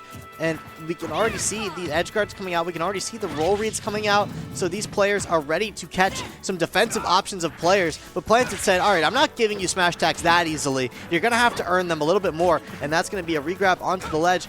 Planted going to keep on the pressure, gets the weak hitbox of the sword there. That's what happens if you end up on the tip of the sword there. Not going to take a lot of knockback. So going to want to be a bit closer to that. Already trying to get a forward smash here on both sides. Trying to take some early stocks here on Town and City. That's what those blast zones are for. That they do forward smash kills. But another arrow pressure onto Planted. That's exactly what I was talking about, Kyle. When you pressure Planted off the stage, sometimes they just get a little bit too scared and give up that air dodge. And Lamazing is showing off that strategy in spades. Yeah, and that's not a notice. That's where Planted loses that momentum. You know, when they lose their motor, when their feet is like off the ground, and just despite saying that, Planted getting all that momentum back. You know, with that roll read with the forward smash, trying to go for another one, a bit overzealous there. But you know, the reset with the up angle of the side B, catching the jump with the up B, how creative. Yeah, definitely these players looking to invent some new things here as we continue on. The pressure just on top of each other is these two. You can see Planted really starting to punish these arrows from Lamazing, almost killing off of the entirety of Town and City and narrowly avoiding that forward smash as well, and does the wrong direction on up B again. Yeah, just not able to find the B reverse in time there, and Lamazing putting on the pressure with that arrow. You know, you don't want to up B into the arrow. You get hit by the arrow, you die there. It can be a tricky spot. You got to find your way to navigate underneath it. And unfortunately, Planted just not able to find the B reverse there quite in time. Yeah, you can definitely see Planted pretty nervous around like when they're off stage. You know, I think the only like cause of like the loss of the stocks was just just messing up the recoveries. You know, not going low enough on that arrow, and the other two stocks just getting the wrong direction for the up B. I mean, if I was Planted's coach right now, I might have to recommend a character like Chrom. I mean, offering a recovery that covers more distance. You don't have to worry about, getting sniped on your head as hard on Byleth. I mean, if you go for those arrows, at least you can dip extra low and come up the whole way vertically instead of having to navigate that kind of diagonal movement where you get caught on this upper half part. You can just kind of take the whole way straight up instead. But Chrom's not on the screen right now. We still have the Roy coming out from Planted, and it's earned himself a spot in the losers final. Surely they can keep going here on the Town and City once more. A stage that worked out very well for Lamazing, I may add. Even though we were gassing up how well Roy does on this stage, certainly Byleth found most of her kills off the side that last game, so I can't hate too hard on the stage pick here. As Planted looks to keep the pressure on, doesn't want to find themselves off stage, wants to just keep up the pressure, keep things close quarters, and just deal with the stage game, because that is where Planted is winning. Right, and wow. See a lot more confidence coming from Planted here. The jab back here, hitting so close and so up top, dying at 80s. I'm saying here for this stage, Roy just loves. I'm not sure why, all of Planted's opponents, he's done go to the stage. It feels like an auto ban. You're fighting Roy. You certainly do die off the side blast zones nice and early. So we'll see if Lamazing can adapt to that. Can you stay near the center of the stage and execute the ledge pressure onto Roy instead of him ledge pressuring you? And already calling out the jumps on the landings is Lamazing with that up B. One of the strengths of this player that I mentioned earlier, trying to catch another one there. And yeah, you can just see you have to be careful where you're jumping versus Lamazing, because covering this air like a missile is Lamazing, but getting underneath the opponent is now Planted. I was surprised we didn't see a forward smash, because that's exactly what Planted loves to go for in those spots. And yeah, there is the anti-air there from Lamazing. You just cannot land on this player. Those Byleth aerials and those smash attacks just cover too much space above her.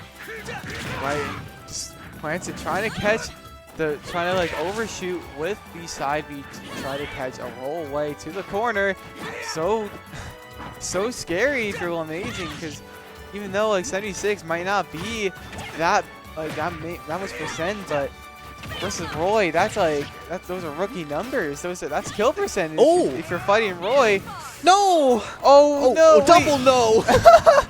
There's a roller coaster of emotions for whoever you might be rooting for.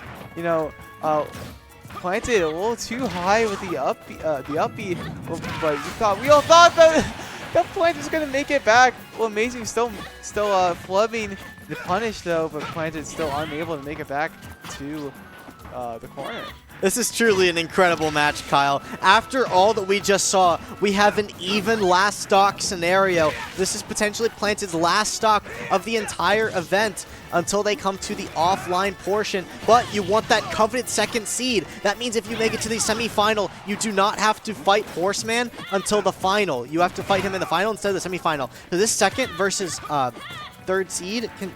well, I guess the second and third seed will play each other in semifinals. But you avoid a tougher opponent earlier than that, and Planted gonna get scared by the arrow once more. I was yapping about seeding, got a little caught up there, but it's going to be, at the end of the day, the exact same fate that we saw in game number 1. The threat of that arrow is going to cause a mishap on the recovery again there from Planted. And although Planted showcased some very great aggression, some very great pressure, some very great confirms throughout this whole bracket, at the end of the day, it's those recoveries at the end that was their fate.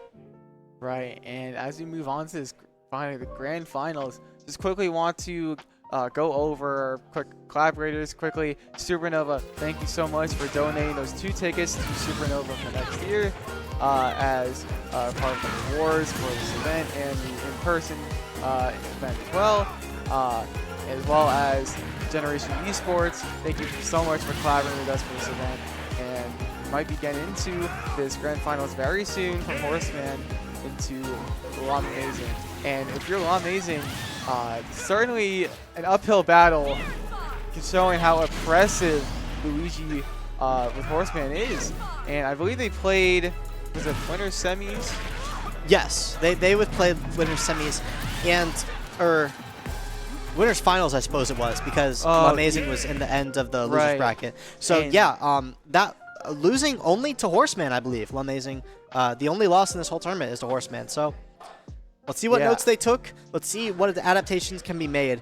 The win condition for Byleth here is certainly going to be keeping Luigi above you, but how are you going to make that happen? That's what Amazing has to figure out. If you're going to stay this Byleth, you have to figure out, how am I going to utilize the strengths of me as a player, and that's keeping Horseman above me. So let's throw it over to the bracket here. We can see here, just as we thought here, Horseman and Amazing in the upper finals there. Horseman taking it 2-0 in their last encounter, and we can see to get here, Horseman also taking out who Amazing just defeated as well in Planted. So not an easy bracket that Horseman has had in order to get here. Fighting Crusader before that as well. I mean, 3 out of 4 top 4 placers Horseman has gone through. Am I right in that statistic, Kyle? That's kind of crazy. That is, that's certainly a statement to make. You know, Horseman even still being #1 seed, that's still an amazing accomplishment to make. And I don't think Horseman has ever dropped a game yet. That's definitely not. That's another thing too. Horseman has not dropped a single game yet. Who knows if Amazing will be at least the first one to take a stock off of him before Amazing even think about taking the set first. Has to think about taking the game first. That is very true, Kyle, and that is a daunting task. I mean, Luigi, he's a character that is often seen as a character that can struggle to get those hits in, but he certainly does not struggle once he gets those hits. He has a lot of opportunity to convert off these mid percents, off these low percents, and Horseman has not even had to deal with the high percents because he's just comboing you as soon as you reach them, that you just end up in the blast zone. So Horseman has been doing an incredible job on this. Luigi has even been going for some misfires here and there, going for some really fun, wacky Luigi shenanigans, which is always a fun time to see. So we'll see what Amazing can do to slow this playstyle down, what he can do to keep Horseman in the air, keep Horseman off the stage. Those are going to be the weaknesses of Luigi that he must exploit. Right, and you're talking about keeping Luigi above you, and it's definitely an interesting task for Byleth because even if Byleth's really good when she's underneath somebody, finding out a way to get underneath somebody as Byleth is pretty interesting because you have a couple moves that do that. It's like the down tilt, which sends completely upward, or down tilt up air, or up smash out of shield. There's a few options that Byleth has, but it's a matter of finding them with that with that framed in how like slippery of a character Luigi is.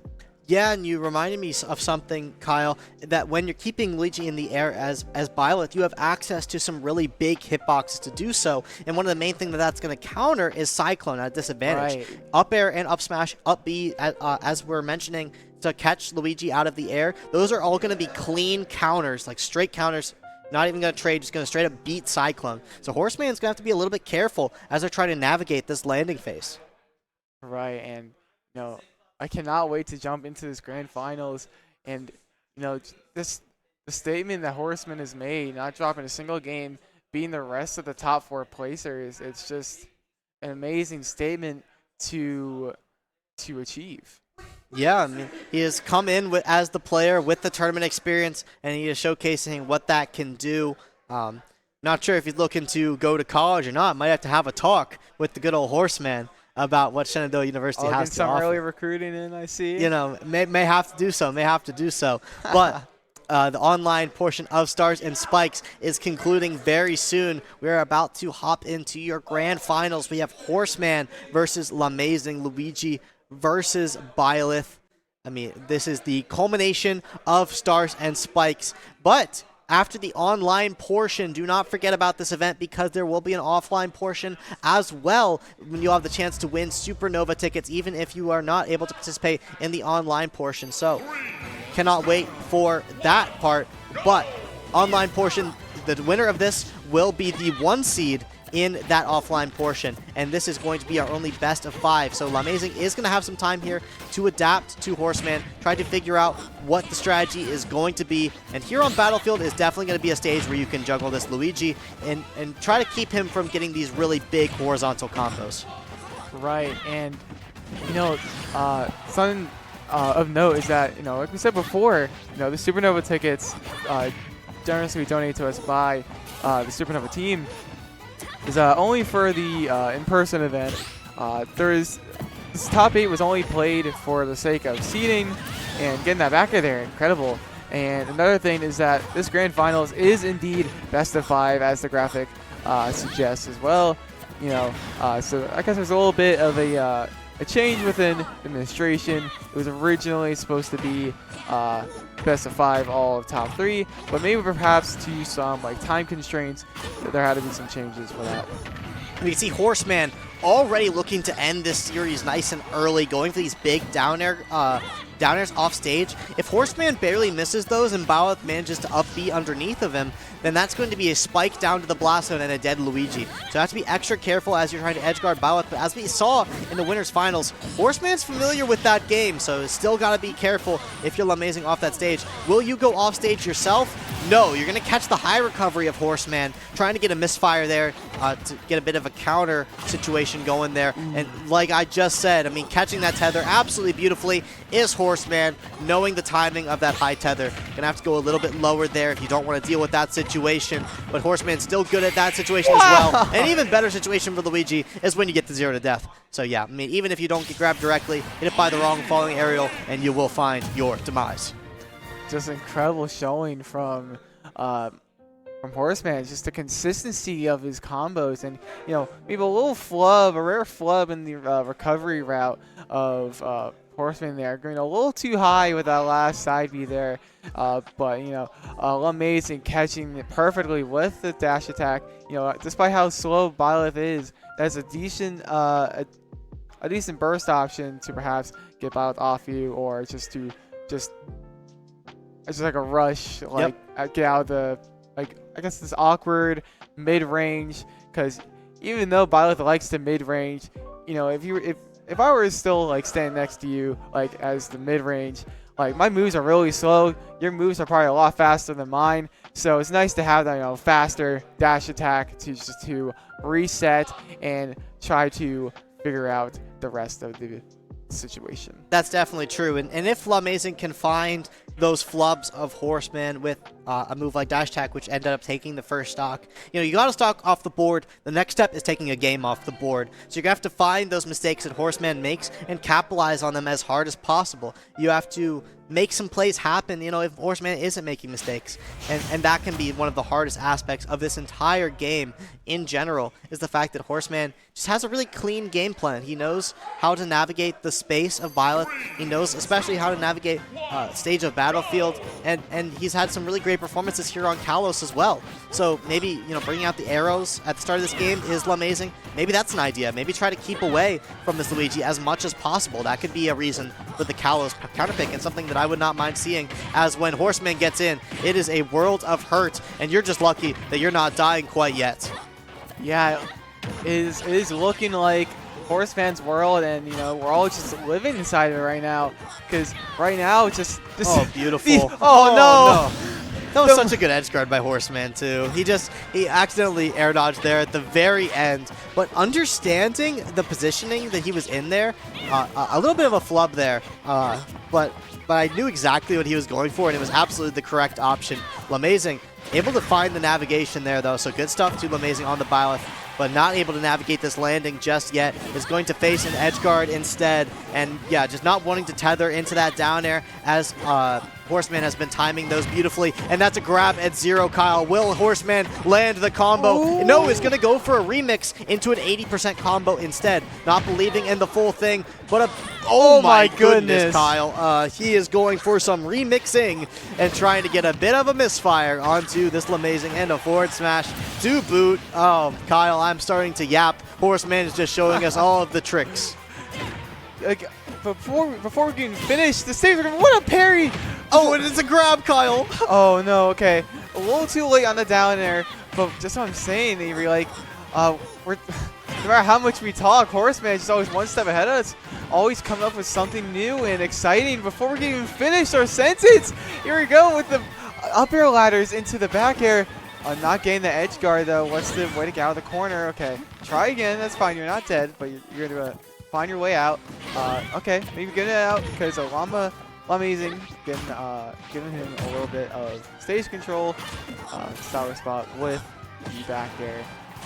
Might I say the confidence of Horseman, not faltering at all in these edge guards. You would think maybe an entire stock up, you would stop going for such aggressive edge guards, but Horseman really understands the limitations of Byleth recovery.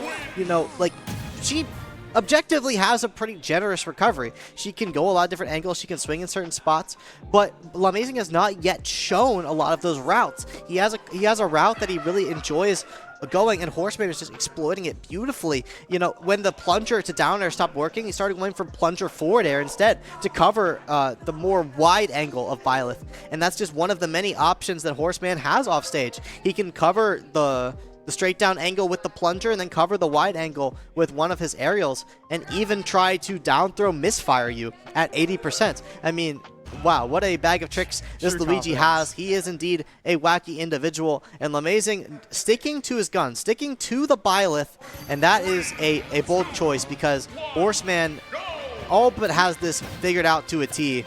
And Lamazing is going to have to pull out something completely new if they want to take this set. And getting started with that grab is not a good sign. Yeah, you know, Lamazing trying to force their way out of it, trying to get a cheeky down air, put the down throw, down up B, not getting the tech, guessing wrong the tech. When you get, when you're at that kind of like miracle percent for Luigi, maybe around like the 80% range, if you get down throw by Luigi, it's pretty much a 50-50 what's going to happen. If you DI in, you're going to kill it with an up B and just, you know, explode. But you can DI out and make it with a back air instead. Might not kill as early as, oh my goodness, the confidence on Horseman. There's no way he just down did that. taunts, that is insane. Horseman, honestly, might have been playing with his food a little bit there, but you know, Lamazing taking that stock. For those of you at home who do not know, Horseman had a guaranteed kill there on Lamazing, but goes for some style points. And style points he has earned as another RAR back air earns him a stock and an entire stock lead at that. A pivot grab just narrowly misses, and Lamazing is going to have to find some fast kills off stage if they want a chance at this #1 seed for the offline portion of the Invitational. They've already earned themselves the 2 seed and the opportunity to, from a seeding perspective, fight Horseman again in the grand finals of the offline portion. But man, some adaptations are going to need to be made as Horseman is just so oppressive with this plunger, even on the stage as a hitbox. Just in the face of Lamazing right now, even blocking the arrow with the plunger. I did not know about that one, Kyle. And it's just the pressure that Horseman is putting on, just going for all these tricks. He's just not slowing down. Yeah, that interaction is totally new to me. It's just, I can't say enough that oh no, okay, not getting the uppy to take the set. Oh, but that will. And there you go, Horseman, your Stars and Spikes champion, not dropping a single game. What a dominant performance from Horseman. Yeah, coming in as the #1 seed, coming in as the only player, to my knowledge, with any sort of tournament experience, and quite a bit of tournament experience, I may add, even having the opportunity to play here in local tournaments versus players like yourself, Kyle. And man, did it show. Able to put on an absolutely amazing performance, an entertaining one at that, going for some very fun options, some very flashy options, and I love to see that. I hope to see it offline as well. And yeah, Horseman and the rest of this top 8 will be invited to compete at Shenandoah University for a chance to win a ticket to Supernova. Shoutouts to Supernova for providing us with 2 donated tickets to give out to the winner of Stars and Spikes. And although the online portion is now over, again, this is only for seeding purposes for that offline portion. So we all look forward to that as we lie in wait. But thank you all for joining us on this journey of Stars and Spikes online portion of this event. We know we had a few breaks here and there. We had some technical difficulties. These guys are very new to competitive Smash. It's a lot of high schools who are just entering the space, who want to get their guys prepared for an opportunity to enter college, to be able to play in college, and also to compete individually for themselves, perhaps at a local level, a regional level, a national level, wherever they want to go. Kyle, is there anything you want to say before we send it off to replays? All I want to say is I'm just really looking forward to what comes next out of these players, because we don't know what year they are in high school, but depending on whether or not they're a 4th year at high school, they might be going to college soon if they so choose. And if that ever comes into fruition, I really want to see what kind of players they develop into next, because like we said at the beginning of the broadcast, these players are so young. There's so much learning for them to do. They're only going up from here. That's absolutely true, Kyle. We're all truly students of the game, and as we grow together, let's send it over to some replays to recap the highlights of the night. We will see you guys soon for the offline portion of Stars and Spikes.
Don't walk too slow, we can't keep falling deeper again. Came too close and the taste so far from pure. A rush of blood, but we search for so much more. We've all been here before.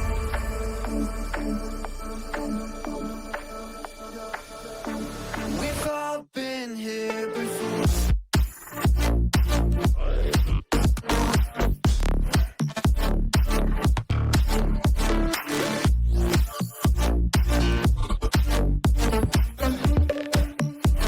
We've all been here before.